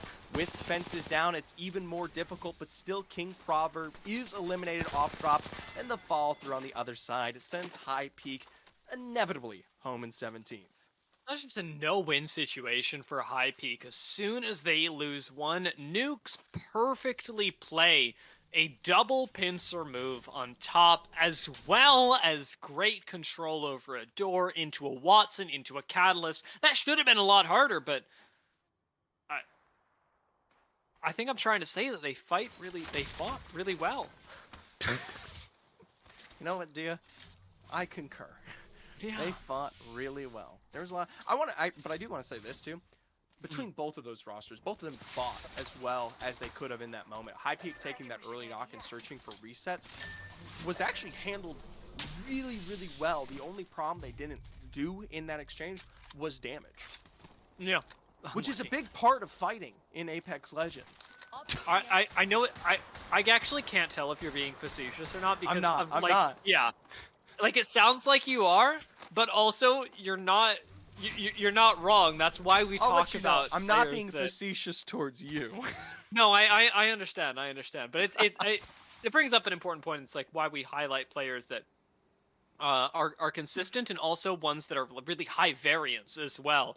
That sometimes turn on a dime and just laser everybody, and equally, sometimes just don't really show up in the kill feed, and that is a big problem that, of course, every player is trying to individually solve so that they can contribute to the team, so that situations like this don't happen or do happen, I suppose, depending on what type paint of one my you're on. flame so nicely. You I are the do my best. sugar coat to my It's fire. a lot of I years of love experience, you. Zephyr. That's true. A lot of Zephyr and Dia casts here. It's something that will hopefully help as we make our way through the rest of this broadcast, especially with a zone like this, an incredibly punishing one out towards the side of Hillside Depot, or its remnants towards the south with its buildings there. It's always a challenge, and the tripods on the outskirts with Evolution right here. This is another that challenge sets in May. Pretty scary north side of the ring. A lot of our fighting teams have moved on up there. 9 Lives and Rise are right next to each other. Pen 5 and Crypt have sandwiched themselves into what they expect to be the end of the zone, but with Drop in pretty close by, 9 Lives aren't actually able to cover the ground necessary to move into the ring just yet. And we'll need to, I hesitate to say fight their way out, but certainly poke their way out. I like this, though, from Laser. Living up to the name here from afar with the Hemlock in hand. It's enough damage with the smokes that fall through that leads me to believe that 9 Lives are probably fine when it comes to finding the space here. I am curious, though, as they make their way down towards that southern side and play into the buildings that be, or even the choke, how they'll successfully handle it. For tripods, though, working their way up against nukes, this might be it. It has to be every fight that tripods ace. It has to be every kill they pick up. James Fearless does not take down Nick Merckx on the swing. With Prodigy getting chunked out, nukes do have to reset. There's a sliver of hope in here for tripods, even as they're gate kept from zone. Big damage, though, on Moon taken low, and you can only assume that's from behind, especially with a lot of that Stormcatcher height in play, and as a result, it's a saving grace for the likes of tripods there. It's none other than our friends, the Denver Thuggets, who put damage down that will keep dreams alive. Love the Denver Thuggets. Big fan, even after I found out that they weren't necessarily chicken nuggets. Nukes will make their That's way Z through Davis. the outside Sorry. of the zone. Excuse me? That's Z Davis. Z Davis is a chicken nugget? Think about it. It's a deep callback to history. Oh my god, you're low. Okay. Some very astute Apex comp fans. Are you will gonna like that explain one. it? Nope. We can't make No, inside you jokes either, on broadcast. You either know it or you don't. You're either a real fan or you're just starting. Okay. I'm gonna respect it for now, but I'll put the answer in chat later. For those of you who want to, I would want to know, but I respect what we're going for here. Oblivion set up in building, pretty safe spot, pretty terrible loot, honestly. Not a good position for them to be in economy-wise, especially since they're not just suffering with blue whites, but also likely not in the end zone. They do have a small possibility the ring pulls over them, but it is very small. It is always potential, but likely to be over towards that eastern side. Still, it's better than being down south here with the likes of nukes and tripods, who are beginning to face the issues that be, whether it is this choke ahead of Stormcatcher, or even worse, the spiders over towards the side where you end up in front of a pineapple nut buildings that can be very difficult to claim place of play here. Here's the big one though. Drop in Gaming versus 9 Lives. Evacs always available, but realistically, only one of these teams is going to come out from the north.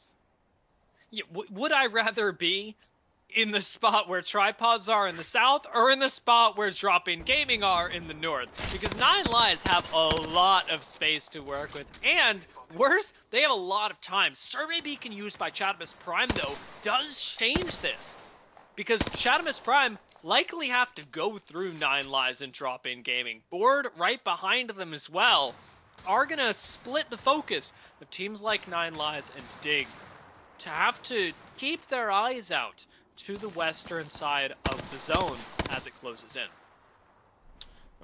It's an exchange that can only be answered with a double Rolling Thunder, none of which will impact much of anything here. We delay the fight for but another 5 to 10 seconds. No damage truly sustained out here, and it's big utility used in turn. Yeah, now no defensive cooldowns, actually. Could be a big problem.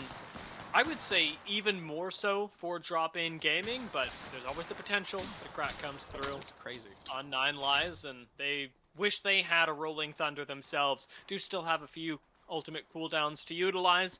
We'll check back in with them later, as the zone will force the immediacy of that fight pretty darn soon. Fun angle from Tripods. Fun.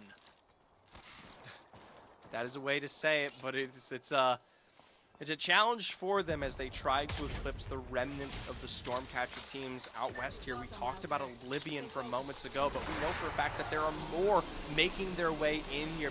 Definitely playable space, but we're talking about minor fences and lines to work with. I like this early drop from Tripods, though. They see a fight going on with Denver Thuggets, and they're going to try and third party this. The Denver Thuggets surviving as long as they possibly can, playing inside the Pharaoh Fluid, are down to just McLovin inside the bed of a truck, but with the shots that come in from the back, Tripods are going to clean up a few kills. Nick Merckx picks up one with the Nemesis, but it's only one team down. Prodigy Ace is still playing in the middle of smoke, in the middle of Horizon and Bangalore Ultimates.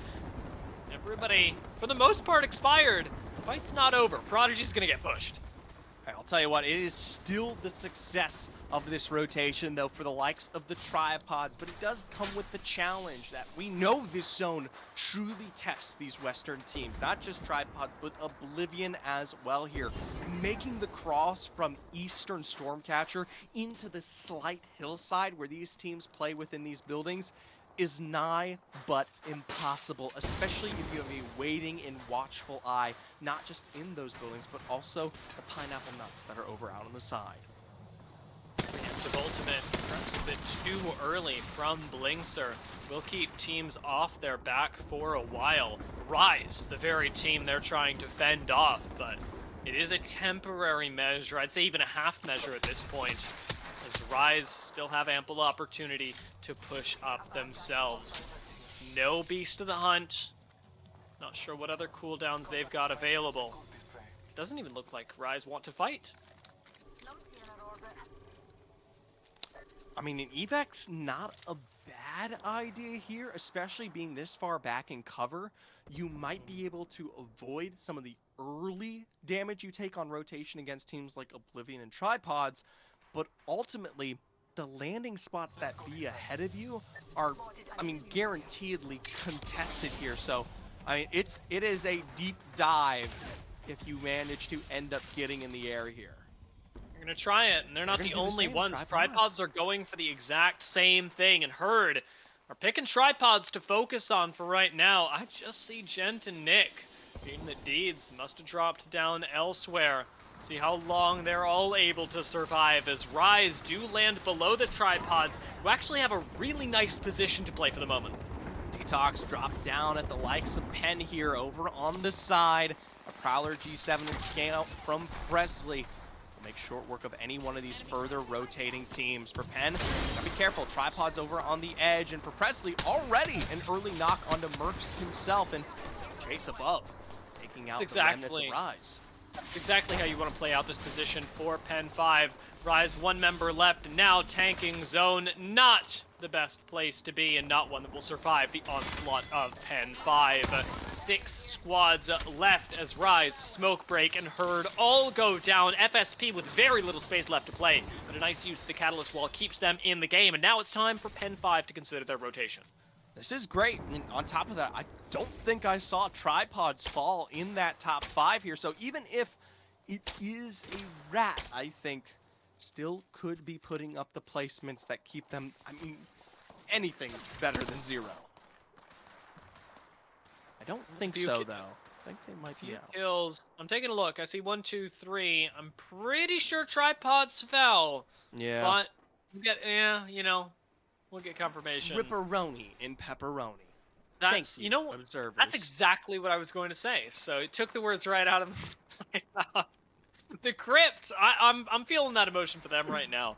It's not a fun building to make their way out of, and not a fun team to move into either. 9 Lives are going to be the ones they're facing off against. Smokes right on top of the Crypt as well will obscure their ability to collect data on the next move. Presley with some nice G7 scouts keeps 9 Lives honest, but I'll be honest with you, I'm worried more about Pen 5's rotation than their ability to take out these two teams.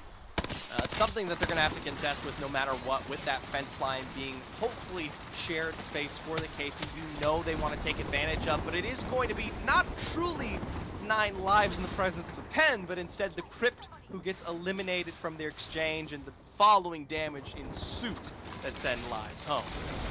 Now you got to find a wall, and in combination with Presley's smoke, Pen 5 do actually play this well to move into the outside of the fence line. The swing onto them from FSP doesn't work because the remaining cooldown on Catalyst well, but for running late, it's a very different story.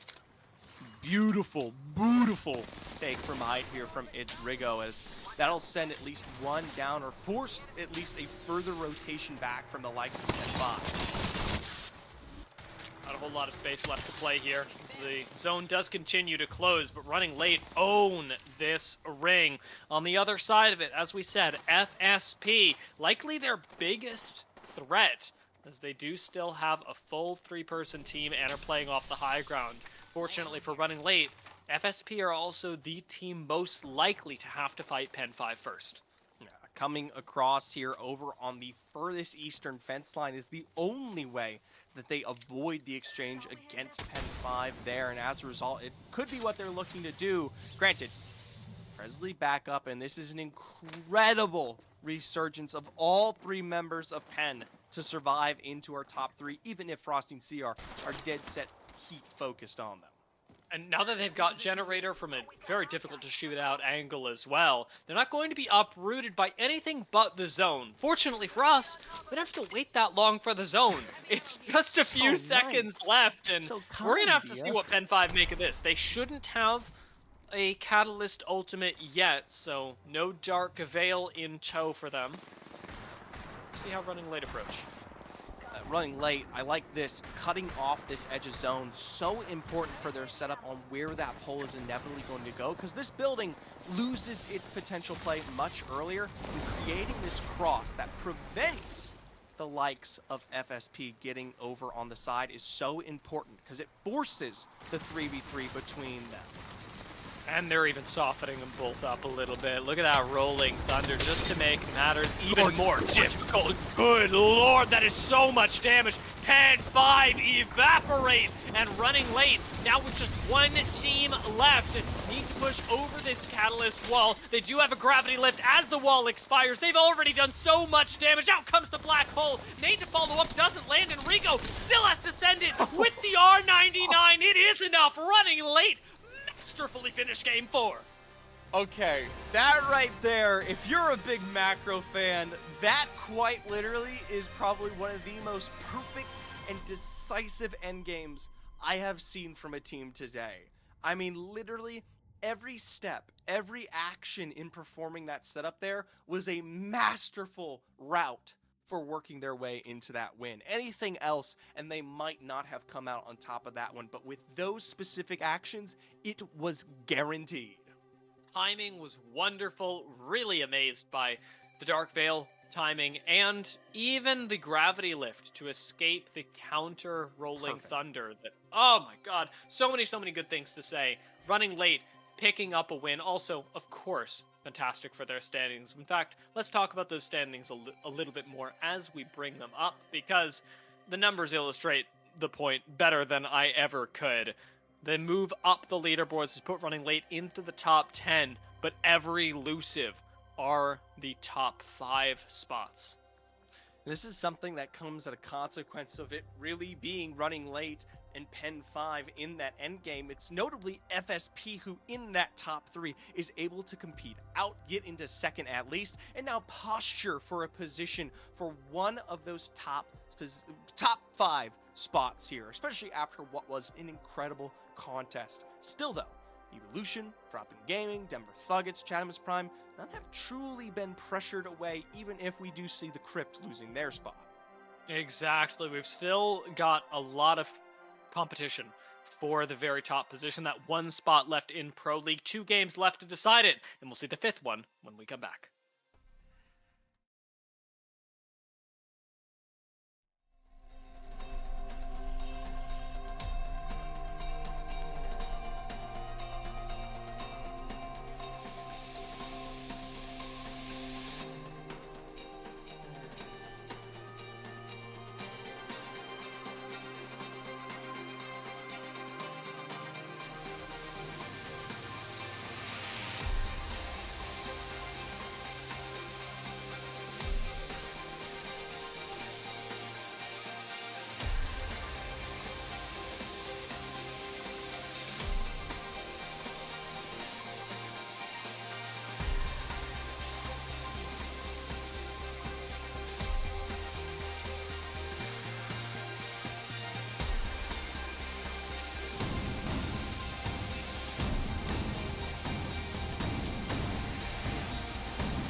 All right, folks, we're back. And even better, we're about to jump into Zephyr. What game?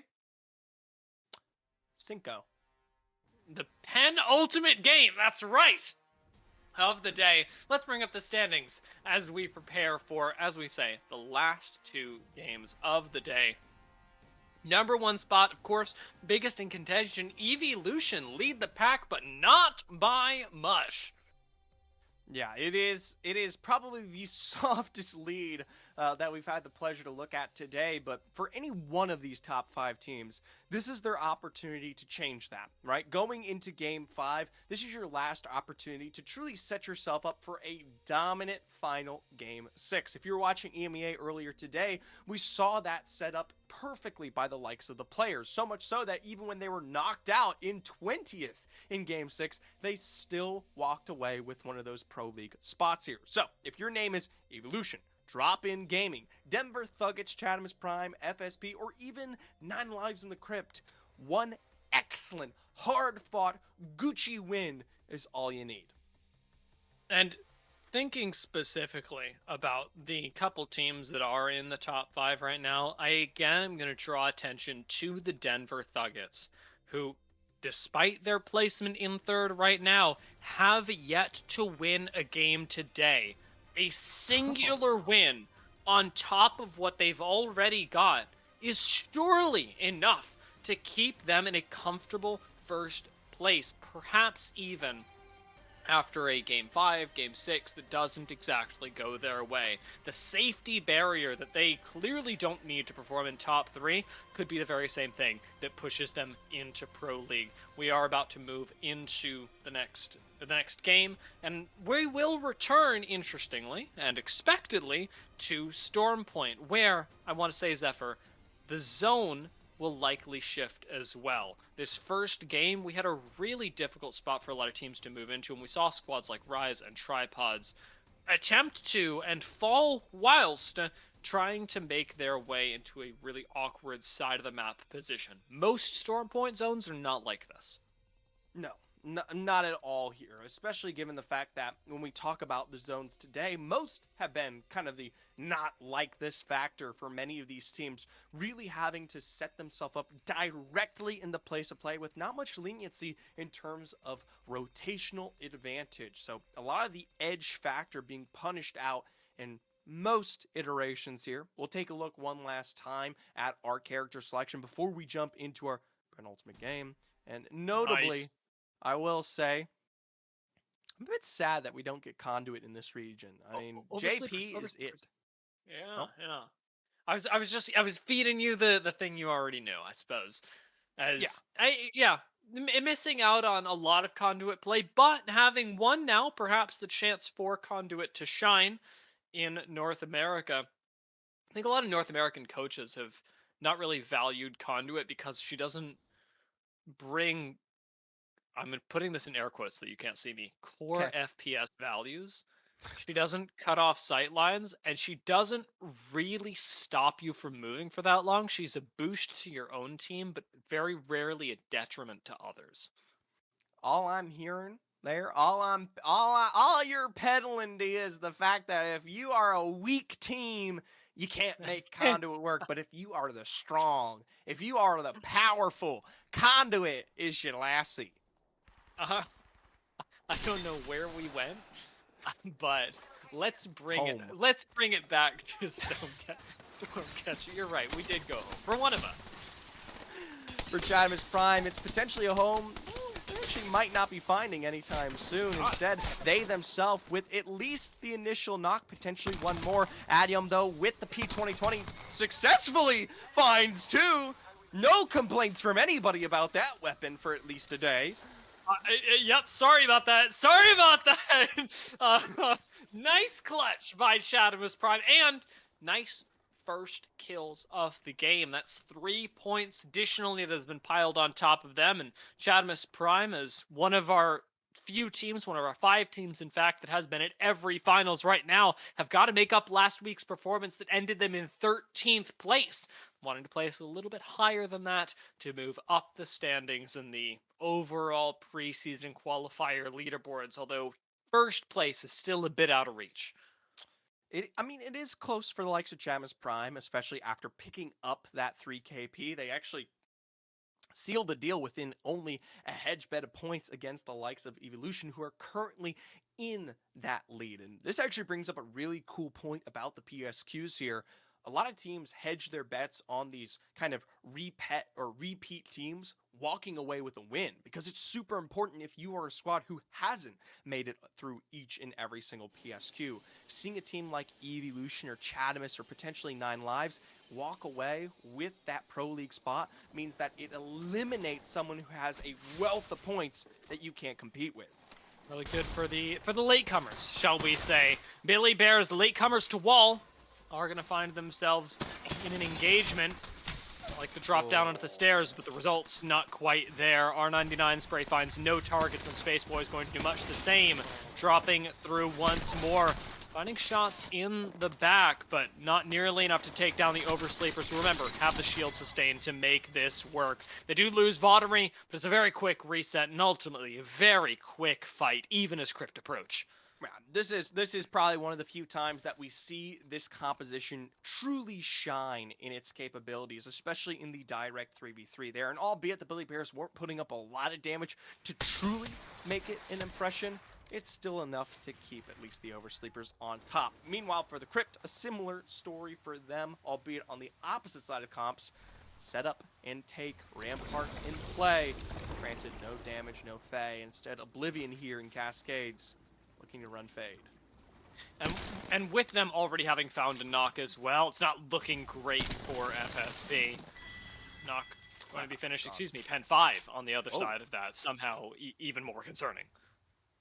Well, I mean, it's at least one, but I like the presence from Presley and Chase Mob to say, this is far and beyond early enough of a take that we need to be this engaged. They know for a fact that things are competitive as much as we are regarding those initial positions within finals. And while today isn't looking like a win for Pen 5, unless they just go absolutely absurd, I mean, it's still important for them to try and fight their way into that top 10, right? Because even the smallest bit of points, as they have continually showed up, might be enough to potentially punish them and push them out of Pro League if they're not careful.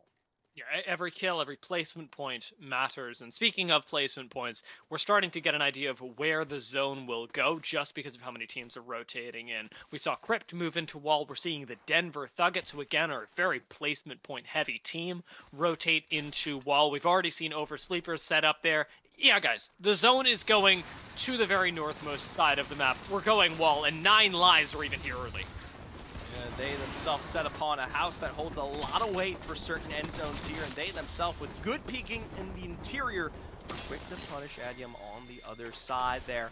Now looking from beneath here, good stand on the other side is quickly spotted out, and as a result, the follow-through from Dynasty is just absolutely perfect, but it doesn't come with the knocks to boot. As a result, I believe this is a 1v1 here, and I like the stick from Cooper, but it's going to come with the exchange necessary. The Chattermas Prime eliminated. Now 9 Lives get to reset. This is a pretty isolated fight, all things considered, and you would have seen, rather, Cooper spot anybody that was coming up to height. Another 3 KP for 9 Lives. Pushes them ever further up the leaderboards. And I'll be honest, I thought 9 Lives were going to walk away with the win today, especially given their performance in previous rounds, but haven't quite gotten there yet. Perhaps they can get the ball rolling with this wall ring. For the Denver Thuggets, they're looking to get the bull rolling up top, but it comes at the cost of something that we don't see very often. An energy barricade from the other side of the Oversleepers, which makes it nigh but impossible to look for a push.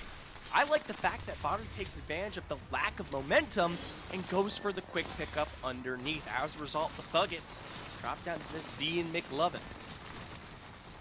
Now they gotta find a place to play because there's no safe space really in Wall for a duo. Every building is pushable, every building can house multiple teams, and as a duo you simply just can't put that much presence out into the world. Hambino off of another evac tower looks like was recovered but ultimately had to drop down once again, and Pen 5 are scrambling to get back together. Huge shout out, by the way, to the likes of Pen 5 here, able to get the full recovery on all members. And while, yes, a failure of the evac does not present them a place to play within the zone there, we still look towards their further success. For Tripods, looking great in terms of the resources, love the armor and the spades that they've managed to exchange, but Evolution being your 3v3 target right as you exit Cenote Cave is probably the worst thing you could run into. And this is Evolution with nil loot. Purples and reds already crafted up. Euris does do quite a bit of damage, and you better not take that evac tower because you're losing someone if you do. If you're taking that evac, you better be putting up the health that gives you your successful climb here. Still though, Euris kind of potentially looking to sniff out what might be alternative rotations instead, especially after that initial evac is not taken here. Whether you like it or not, though, it's pretty obvious the Tripods are still well within this zone, even if they just start to foot their way outside of the mill, and Evolutions are looking. And tripods are not. They are sprinting away. Don't want to deal with that, especially this early into the game at this point in Tripod's tournament. Don't want to be put down here. Evolution are going to make their way in, close mirroring Tripods, making this as difficult as possible, but still ultimately both teams are going to move through the checkpoint area. It's up to Tripods whether you have the meds to actually make this work or not. This is kind of a crazy decision from Evolution, though, I will say. Tripod's day is done, right? And unless you have the absolute greatest heart on for getting rid of them in this lobby here, ultimately for a roster that is currently at 39 points with the coveted quote-unquote Pro League spot currently, it's really odd to see them so dominantly playing Edge in a playstyle that has been consistently punished in the last 4 games. Let's see how this zone, say, from High Peak late zone, if that works for them, because we've already seen how this has played out before against the Oversleepers, who have great shield sustain. Now you put a Watson, and we really are going to see whether it's Watson or Conduit that feel more comfortable in a close-range engagement. I'll tell you what, it's enough to prevent at least some amount of pressure, but not enough to cover the stairwell as it be. Oversleeps take advantage of that, and for now, FSP taking advantage in their own setup here. It's going to be Frosty full wiped and eliminated. Seaver looking to stick some aforementioned about a health, but with that black hole ticking, not much time left remaining, and Reptilian already looking for an escape towards command. Third party going to be coming in pretty soon.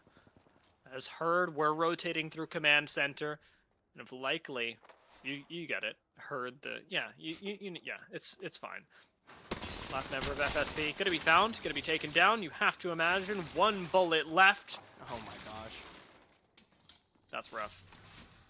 There they go. Pop goes the Leaves us FSP. just in a 3v3. S2 will be rotating around the rest of command center, not wanting to engage, I imagine, in the straight-up fight with Herd, but they could reconsider that. Well, over at Wall, the war of attrition continues.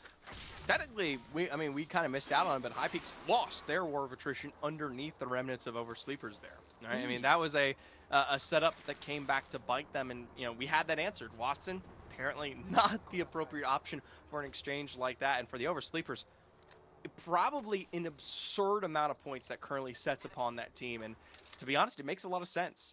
Most rosters that have tried to fight them out here are a direct 3v3 exchange, and that's what Conduit excels at. They've made really good use of it so far, and the fact that they made an early rotate into the zone certainly helping them with the sustain that Conduit has provided. 10-5 still struggling to get out of Cascade. They have been at Cascade all day, and the zone keeps pulling them further north. Finally, that could get punished, as next ring is sure not to include any of this area, and also will certainly kill you. Ambino gonna back off, grab a little bit of a different angle on the upcoming team that we know is Tripods, but I wonder if Pen 5 do. I like that. The dramatic irony, as it's called in literature. We, the above audience of our screenplay here, having that extra information that gives a little bit of drama that keeps this entertaining. I know Dia might like that. Just again, alluding to things that I don't think that anybody in the audience would just know that I did theater. I don't. But now you know. Now you know this little boy likes to act. That's true. That's true. Herd, I will say, still playing up against S2. We did wonder whether S2 would take this fight or not. They've chosen to hard commit into, and now to have to get out of command center. Not a great spot for them, but speaking of, Pen 5, who have been in a tough position all day, are now finally taking engagement. They're the ones that started. Presley does get chunked, but Ambino finds the knock onto Deeds. Herd, in the meanwhile, eliminated here in their exchange against S2 after holding out for what was assumed to be a very dominant place of control here. Still, though, we look for the follow-through on the remnants of the tripods, and Mercs will fall not at the hands of an enemy instead, but the spiders on their own attack, leaving up just Gent and their lonesome to survive out here. Those spiders are deadly. And with Deeds now gone, as you say, it's up to a solo, and some amazing rap plays were made by the tripods yesterday to even make it into these finals. It's gonna have to be so much better in this game because the points are looking pretty doomed for them right now, and this is looking pretty bad for Pen 5. Not exactly doomed, with a few shots coming in from the north. They're not going to be able to recover Presley, not in this amount of time. Chase almost gets taken down as well. A swing around this box does do them in, and Hambino is left to run. We'll see how long this lasts. So keep my eyes on the kill feed to see if Pen 5 appears there. Probably one of the best representations of S2 we've seen all along. After their successful wipe onto Herd there, they'll look to stick out now. Carter back up after taking it toe-to-toe against the Pens, and as a result, it is all back up and shield swap available for Sosei, but comes at the cost of Carter from behind once again here. Still looking to stick this one out, but needs the coverage to get the job done.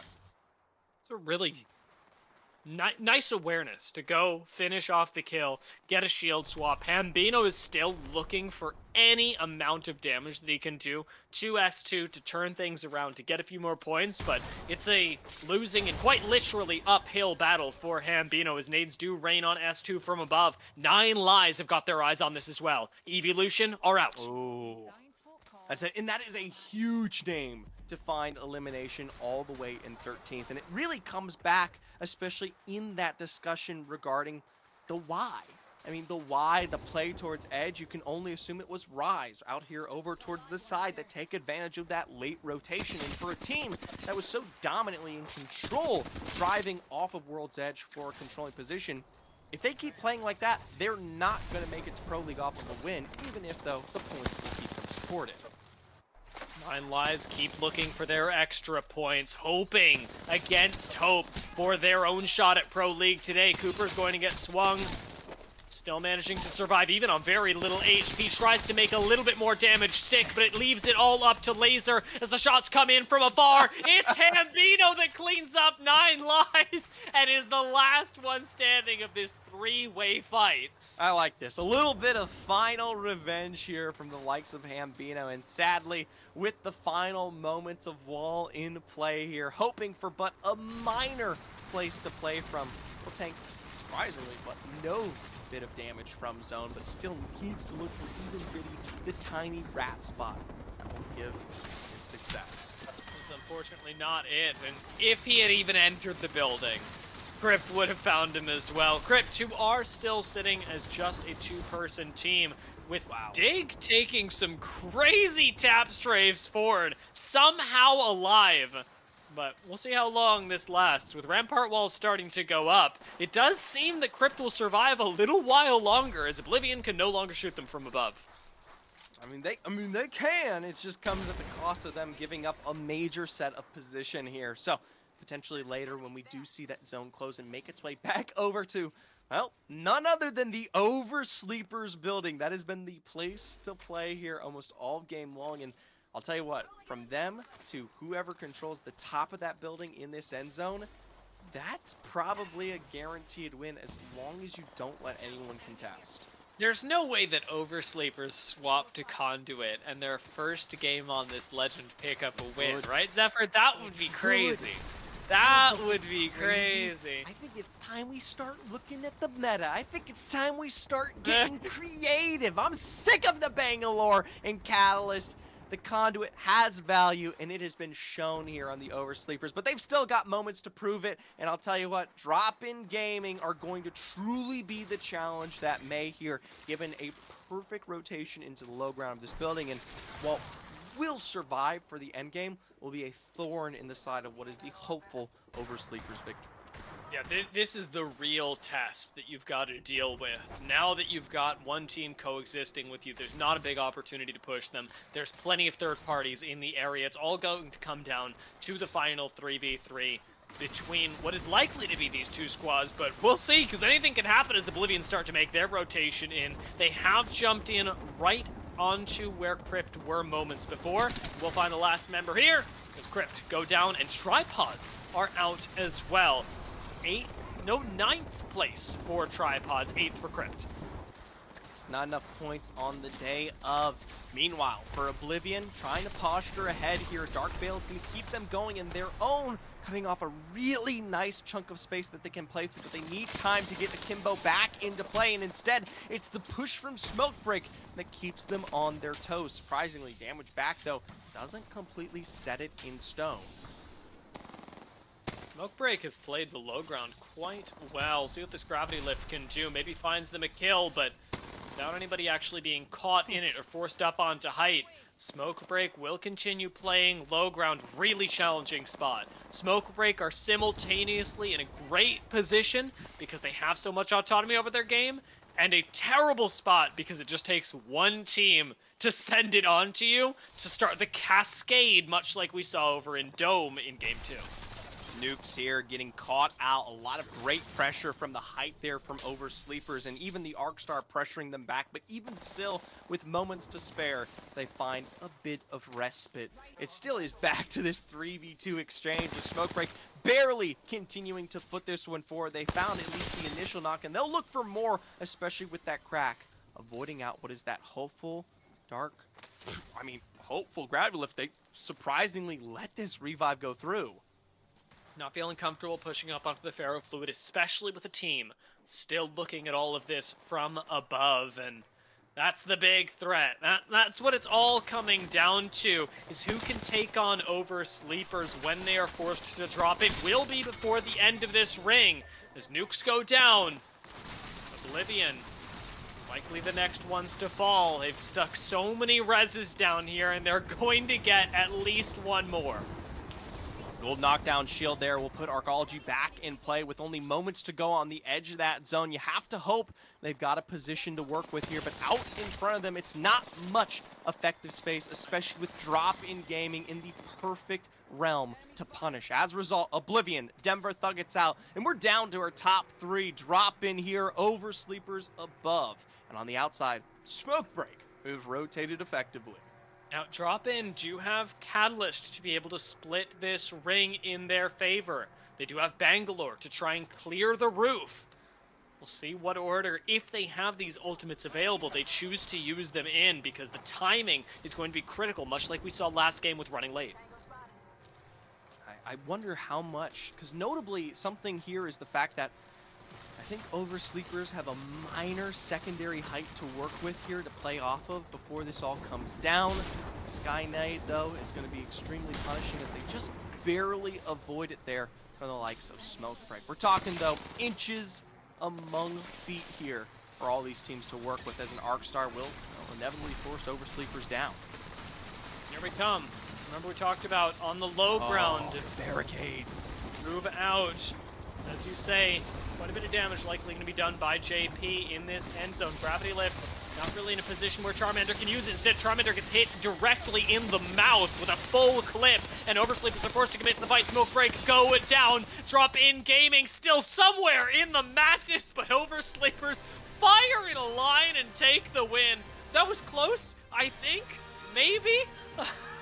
Yeah, I'm not gonna lie here, in terms of the visual clarity, there's not much to admit there, but at the end of the day, it comes down to this. You drop an energy barricade, you drop a rolling thunder, you're gonna make any kind of end zone a challenge, whether it's drop in gaming or the best of the best there. That conduit was, dare I say, undeniably crucial in the impacting win there. So, lock conduit, win game.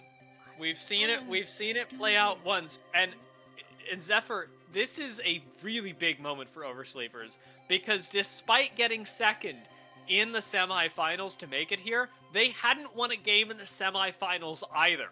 So through the semifinals and the finals, they still had to get all the way here and lock conduit in Game 5 on Stormpoint to win a game, and let's see where they ended up on the leaderboards as a result.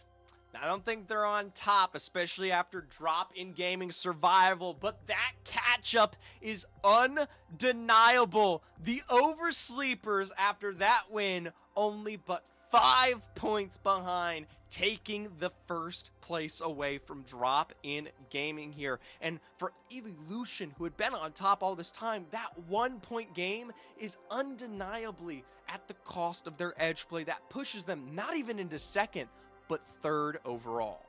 I love this game, Zephyr. I love the way these finals are going. 1 game left. So close between even our top 7 teams. Still possible. Still.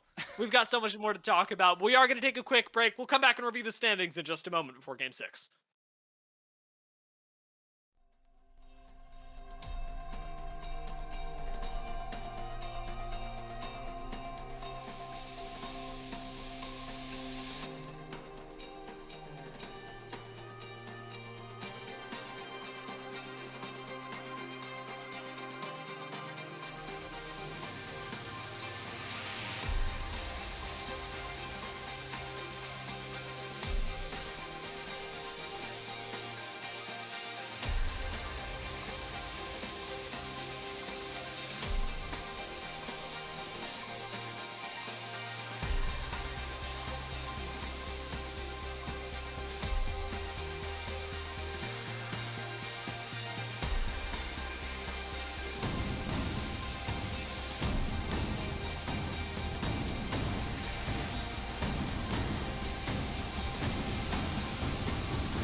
One game left. 1 game left to decide who's going to Pro League. Zephyr, let's bring up the scoreboard again. Talk stakes before we get into our final map of the day. I'll tell you what, Drop in Gaming surviving out even into second there was just enough to keep them competitive in our overall standings. But it also comes alongside the massive oversweeping win from the Oversleepers. JP, Charmander, and Vodry switching up to the Conduit, make a statement on a legend that I'm shocked doesn't get play here in North America. I bet it's going to start getting play after this. After this 5th game, Oversleepers genuinely may go to Pro League by being just a little bit ahead of the catch on some of our other squads. Oh. With the 6th game, I am curious whether they stick with it or not. I see no reason why not to. It worked so well for them. This is the real challenge for any one of these rosters now, because it's not like what we saw from EMEA this morning. It's not a easy, done and dusted, quick game 6. Oversleepers sit 4 points behind Drop in Gaming. Evolution, though, and Denver Thuggets, they themselves 8 points from tying, 9 points from taking away their individual wins, and 11 for 9 lives in Oblivion. Those are far from great score lines for anyone to truly worry about. All of them below winning a game. Literally just getting the placement for a win alone is enough to surpass within our top 6. And that's the very exciting, the very scary thing, even as Drop-In Gaming, who, again, have qualified from PSQs before into Pro League. Drop-In have looked good. They have not looked dominant in the course of the past 2 preseason qualifiers. In fact, not even making it to all of the finals. So, to take the win here would relieve a lot of stress from them, especially when it comes to how they'd stack up to other teams who have made multiple appearances in the finals themselves. The chance to clutch it up here for Drop-In Gaming, or the chance for the Oversleepers on their second appearance to make it in. This is what we're about to find out. In match number 6, Storm Point is ready to go, and Zephyr, so am I! I'll tell you what, getting into Game 6, it's your last opportunity, and it's one that comes neck and neck, point and point here, and it's even more scary because I'll add in a deeper touch to this one. Drop-In Gaming, Oversleepers, the Denver Thuggets, and Oblivion in our top 6 all haven't shown up to every individual PSQ, and as a result, those teams that are hoping to catch up in their points, if one of those teams wins, it is guaranteed harder with Evolution, 9 Lives, Chadamus Prime, and Penn, of course, and S2, there in their stead. I'm really curious what 9 Lives will be able to do this game as well. They've been pretty silent throughout the day. We are talking them up. They are creating 3v3s. They are creating action, but we haven't really seen them blow up and take a I'm going to say like 20 plus point game as they typically would in the finals. So other teams perhaps adjusting to their play style a bit. The pull right now for the dropship will give Evolution first move and ring scan as well. Not a bad place for them to start off the match, as Evolution now get a nice bit of advantage.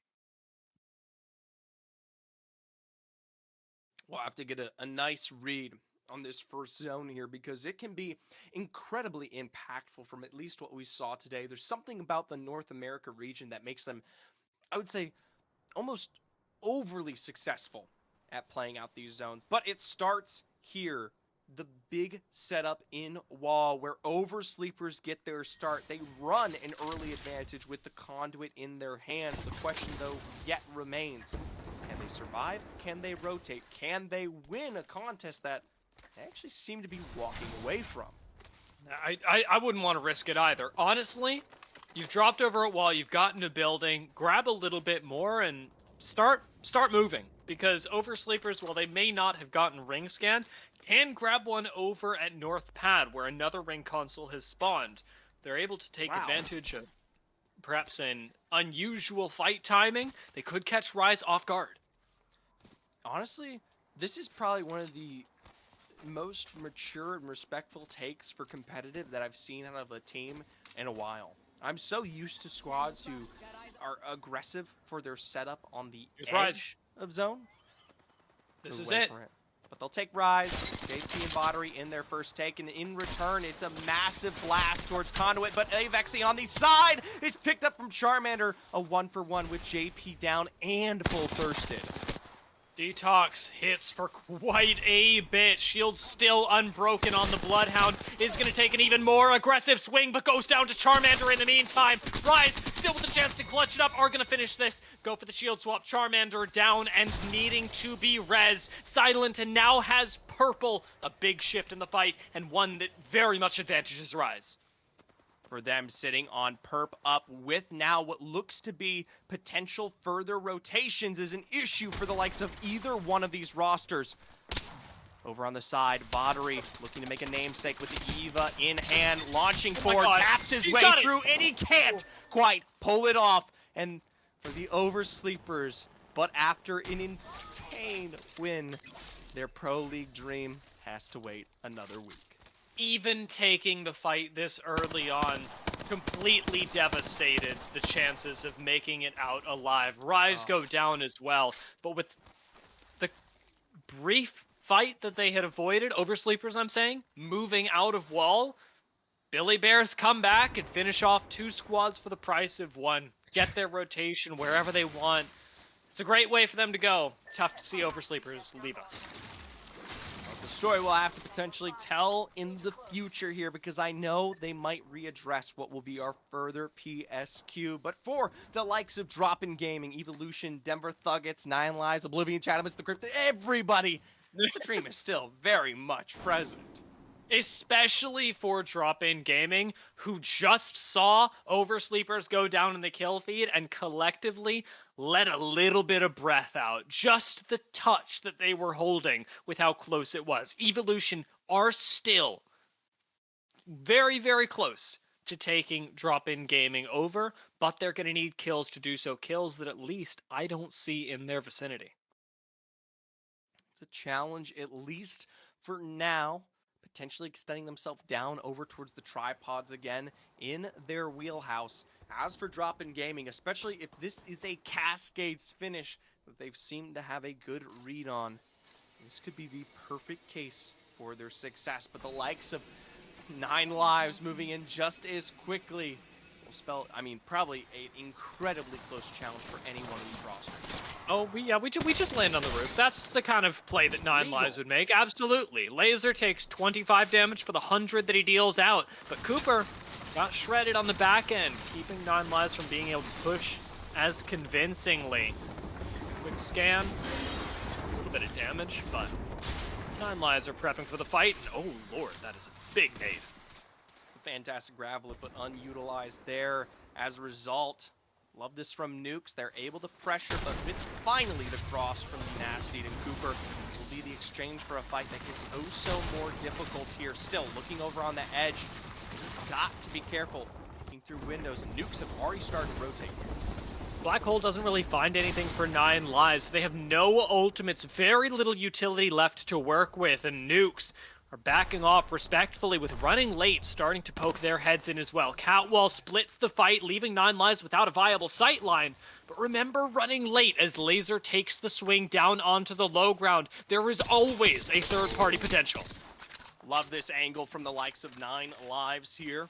Playing out from height there. Dynasty looking as Laser continues to find cracks that B over on the edge, still tracking as Cooper will be the one from above to find the knock instead. Onmu and Prodigy both down. One member left for Nukes. And it's James Fearless who's going to have to play a little bit more fearful over the next couple of minutes to avoid being found out. Tripods take their own engagement up against Chatamus Prime. Big fight for both teams. Chatamus looking for a win. Tripods hoping to stay out of the bottom of the leaderboard. It's a shame.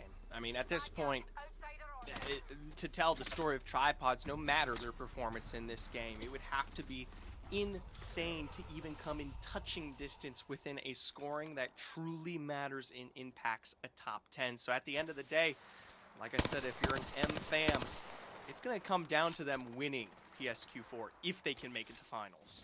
Yeah, right now I'm in the mindset for Tripods that every point counts, pick up as much as you can, get as far on the leaderboard as you can, because each leaderboard spot will really impact the points they get from today, and go for next week. Because this is a roster that we've seen, albeit by the skin of their teeth, make the finals twice. And I believe that they can do it again. Yeah, it's a challenge. It's one that we've got to see some exchanges for them here, especially as they work their way into future weeks. But for many of these other rosters, dreams are still but set ahead, even for Chatamus Prime, who they just took a fight against. You see them leave that excursion as quickly as they do, given the fact that they realistically only sit 13 points behind the likes of Drop-In Gaming and want to keep this one rolling. Everybody seems to be piling in towards Cascade. Pen 5 with a slightly different or a more hesitant read for the moment, as Crypt make their way through to the north of the ring, forfeiting their spot at Command Center to try and take a different approach than most other squads would.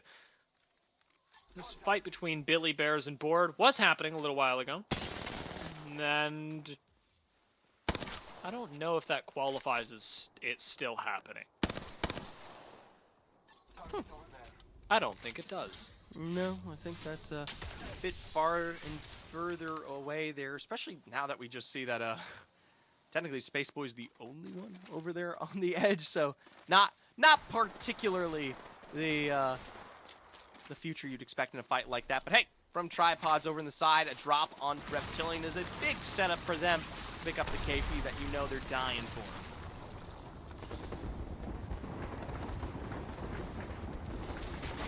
Having to wait out the Rolling Thunder. I don't know about this one. Zone's still pulling very far away. Not going to be the best spot for tripods to actually make a fight happen through these chokes. They have an evac. I think I'd rather see them use an evac.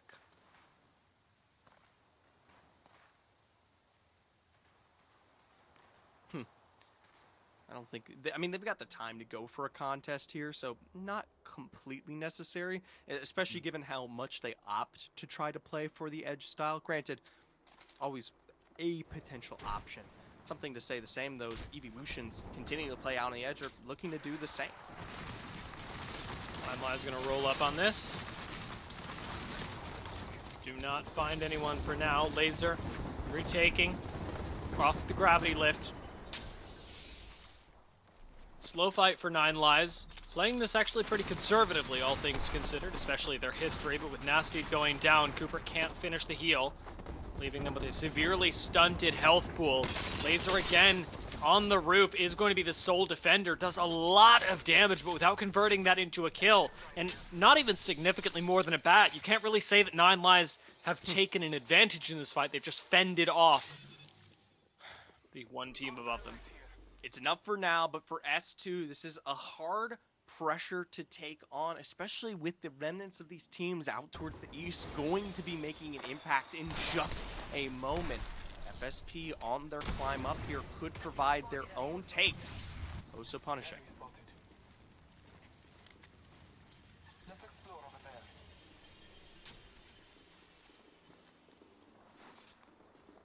Target over there. From here, I think Gravity Lift still could keep you safe. I like the move out to the outside of the fence line, keeping 9 Lives from being able to fire at them without the use of Catalyst Wall. S2's move into Cascade, pretty nice for now. Nukes are still ahead of them.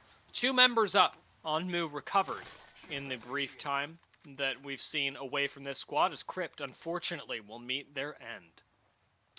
It's been a fantastic performance from the likes of the Crypt today, especially after seeing them win this one out. In 8th, though, their dreams will also come to their final moments here. We'll look towards some of our other teams. For S2, it's a cross that comes at the advantage of getting out of that sticky house situation, but doesn't really answer the setup ahead here. And remember, Zone 3 will kill you. 1 minute left on this, but S2 probably have to use some ordinances if they have them to make sure the survey beacon is clear. Seeing a smoke on the other side does give you an angle to move forward.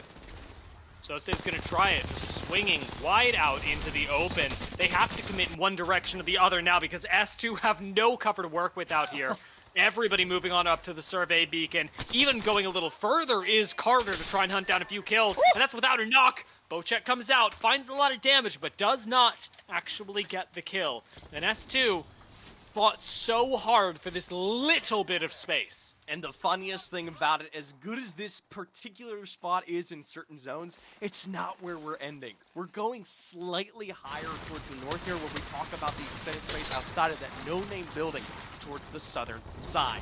For Evolution, they've actually got themselves some presence towards the choke here, and while that black hole won't catch anything, it's one of the better survivals that we've seen from this roster, especially after some daunting edge play in the past. Gotta be careful from behind, though. Evolution, I think, have sniffed this out. Yasto keeping eyes on their back.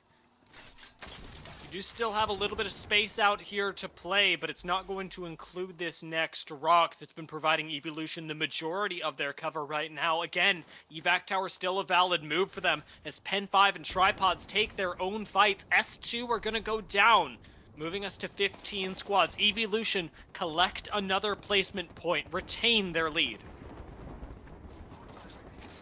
It's a minor one, though, one that they have lost out there. I like the exchange over the backside, as that'll be it for Hunter, but this fight ahead is crucial if they're looking for their success. Smoke out and a peek from Yasto with that Digi is crucial, knowing that I think they might have that advantage here in hand. But granted, the peek over the side says, not quite. Yasto's done their job. If Evolution want to take this fight, they can do it now. 2 shield breaks for nothing. Puts them in an advantaged game state, but now getting shredded right back. Urice has no health. They're getting triple swung. It's got to be up to Yasto again, but he's got nothing to work with. Urice can't clutch it, and one by one, Evolution fall to the Billy Bears of all teams, cutting dreams short at every turn. For Evolution, they start off today strong, but are eliminated nonetheless here. For Drop-In Gaming, everyone's eyes are on them, the closest in terms of performance. Now next up on that board, I say next up, but they were in the lead all along here with KP, with squads to boot. They still reign currently supreme. Denver Thuggets, the closest team still alive to Drop-In Gaming, started this game 8 points behind Drop-In, who have now collected a singular kill for themselves. So we'll make it 9. With 10 squads left, there is still the possibility this gets usurped, but we are seeing that possibility drift further and further away, especially as Drop-In collect kills. King Proverb full thirsted. Another knock comes through for Drop-In, and they've extended that 8-point lead to an 11-point lead in a few brief seconds. This is an exchange that is going to be so crucial for them, especially as we talk about them getting further into this zone here. Because at the end of the day, with this distance from Ring, and especially play that is already well in control, so we look towards the Denver Thuggets and the 9 lives just ahead of them, putting up that gap is so crucial. Chatham is out in 7th place. It leaves just 9 lives. The Denver Thuggets in oblivion as threats on the board. Denver Thuggets are surrounded on all sides. Pen 5 are right above them. Drop-In Gaming, great spot to play for them in the end game. Playing off of this little lip that they've got makes them really difficult to push for squads from above, as they now have to deal with each other. Pen 5 would have to fight Denver Thuggets in order to make this work. So it is going to be Drop-In continuing to manufacture great spots. 9 lives go down, more placement points come in, and Drop-In pull ahead of the competition. I like this from Drop-In, taking advantage of a nice position forward, but it comes at the cost of damage back, pincered for both sides. And for Drop-In, 6th would be so punishing without any more KP to boot here. Bit of a heal onto Jay Yeon, and a full wipe on Crook makes this a dangerous playing game, looking for every bit of KP that they can here. Oh, no. It's another knock as they send Pen 5 out and breach the top 5. This may have actually been enough. Drop-In Gaming have got so many kills so far. It is no small wonder that we see the Denver Thuggets send it, looking for a few more kills themselves, because they need every single point. They still can contest Drop-In Gaming. 4 squads left, and Denver Thuggets have the power position that Drop-In did earlier, but with half of the resources, McLovin has to jump back up onto the high ground using a Catalyst wall as cover, and we've still got Oblivion looking for the third party. This right here, if the Denver Thuggets can wipe this lobby and walk away with this win, it should be enough to put them over Drop-In Gaming. But any crucial mistake in this final moment would chase their dreams away from Pro League success. And you can look at Oblivion with this kind of position. Double cracks from above. Blinkser with the 30-30 sends McLovin home. January is getting picked up, but it will still be a duo, and that's a duo that Oblivion is pushing all day. They do get shot from afar. The Billy Bears still very much in this and putting out some pressure, but Denver Thuggets are no more. Drop-In Gaming finally can let that breath go, and Oblivion, it's up to them to climb the leaderboards as high as they can possibly go, making their argument for preseason qualifier overall leaderboards. They've got great KP to boot here and will guaranteedly win this game, but at overall 38 before walking into this one. And the major KP that Drop-In Gaming put up, I mean, it is a tight mathematics. On the other side of this, Billy Bears, who started the 6th game of the day with 8 total points, have taken out 4 squads so far. Billy Bears are on a roll. Oblivion gonna try and cut that short. Ult gets thrown out. The Kimbo doesn't take much damage on the way up, deals a little on the way down with some help from Arcology, takes down one. The Billy Bears get sent. Oblivion take the win, cementing themselves the first place team for the 6th game and moving themselves pretty darn far up the leaderboards. It's a huge win for the likes of Bolivian, but at the end of the day, the only question on everyone's minds is it enough here, especially after an incredibly dominant and KP-filled Game 6 from Drop-In Gaming? Yeah, that was the thing. If Drop-In Gaming had just gotten to the position they had with half the kills, I'd be sitting here telling you it was anyone's game. But looking at the way that 6th game played out, I saw Drop-In taking their fate into their own hands, and I think it should have been enough. That's my belief. We'll wait to find out. And alongside all of that, too, is the insane last-minute try there from the Denver Thuggets as well. In their final moments, knowing that they breached the top 5, if not for their poor low-ground positioning there, it was an incredible, we'll say, potential for them. Yeah, I really don't see anybody having taken it from them. Thinking through, rewinding on what the Denver Thuggets were able to accomplish in that last ring, I also can't blame them for sending it on the low ground, knowing they had a chance to mix things up, but it really felt like a fight between two teams. With Oblivion clinching a win, there's a small chance. Zephyr, do we know? Are we ready? Zephyr knows. Zephyr knows. All right. It's between two, maybe 3 teams. Here it is. Okay. With one Pro League invite to represent Week 3 of the North American preseason qualifiers, it's none other than Oblivion, walking and winning their way into Pro League. By how much? Ooh, put the standings on the board. Answer Dia's question. Show them.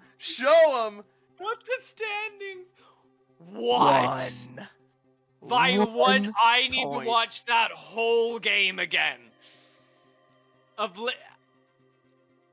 They were. Hold on. Hold on. Oblivion were 10 points behind. Drop-In They Gaming. got first. Well done. Okay, hold on. From 48 to 59 to 59. No. What? No. What? Oh, wait. No, from yes, 38 to 59. 20 points, 21 points, 12 minus 21 or 21 minus 12. Thank you. 21 minus 12. Hold on. This is not nine kills? Oblivion got 9 kills? Sustaining off of Billy Bears in there and wiping out 9 lives. That alone right there was 5. We saw 3 additional assists before they took on Billy Bears. Makes that at least 8, Dia. Tack on one more somewhere along the running, and I'm more than confident Oblivion found their success there, walking away with 9 KP. The real answer on everyone's mind, though, is what did Drop-In Gaming find? They looked aggressive. They looked like they were contesting. And I'll tell you what, having 3,336 damage with 6 kills, the 3rd highest in the lobby, they were unable to put up the scores that would represent for Pro League. Wow. Incredibly close. Our closest qualifier so far.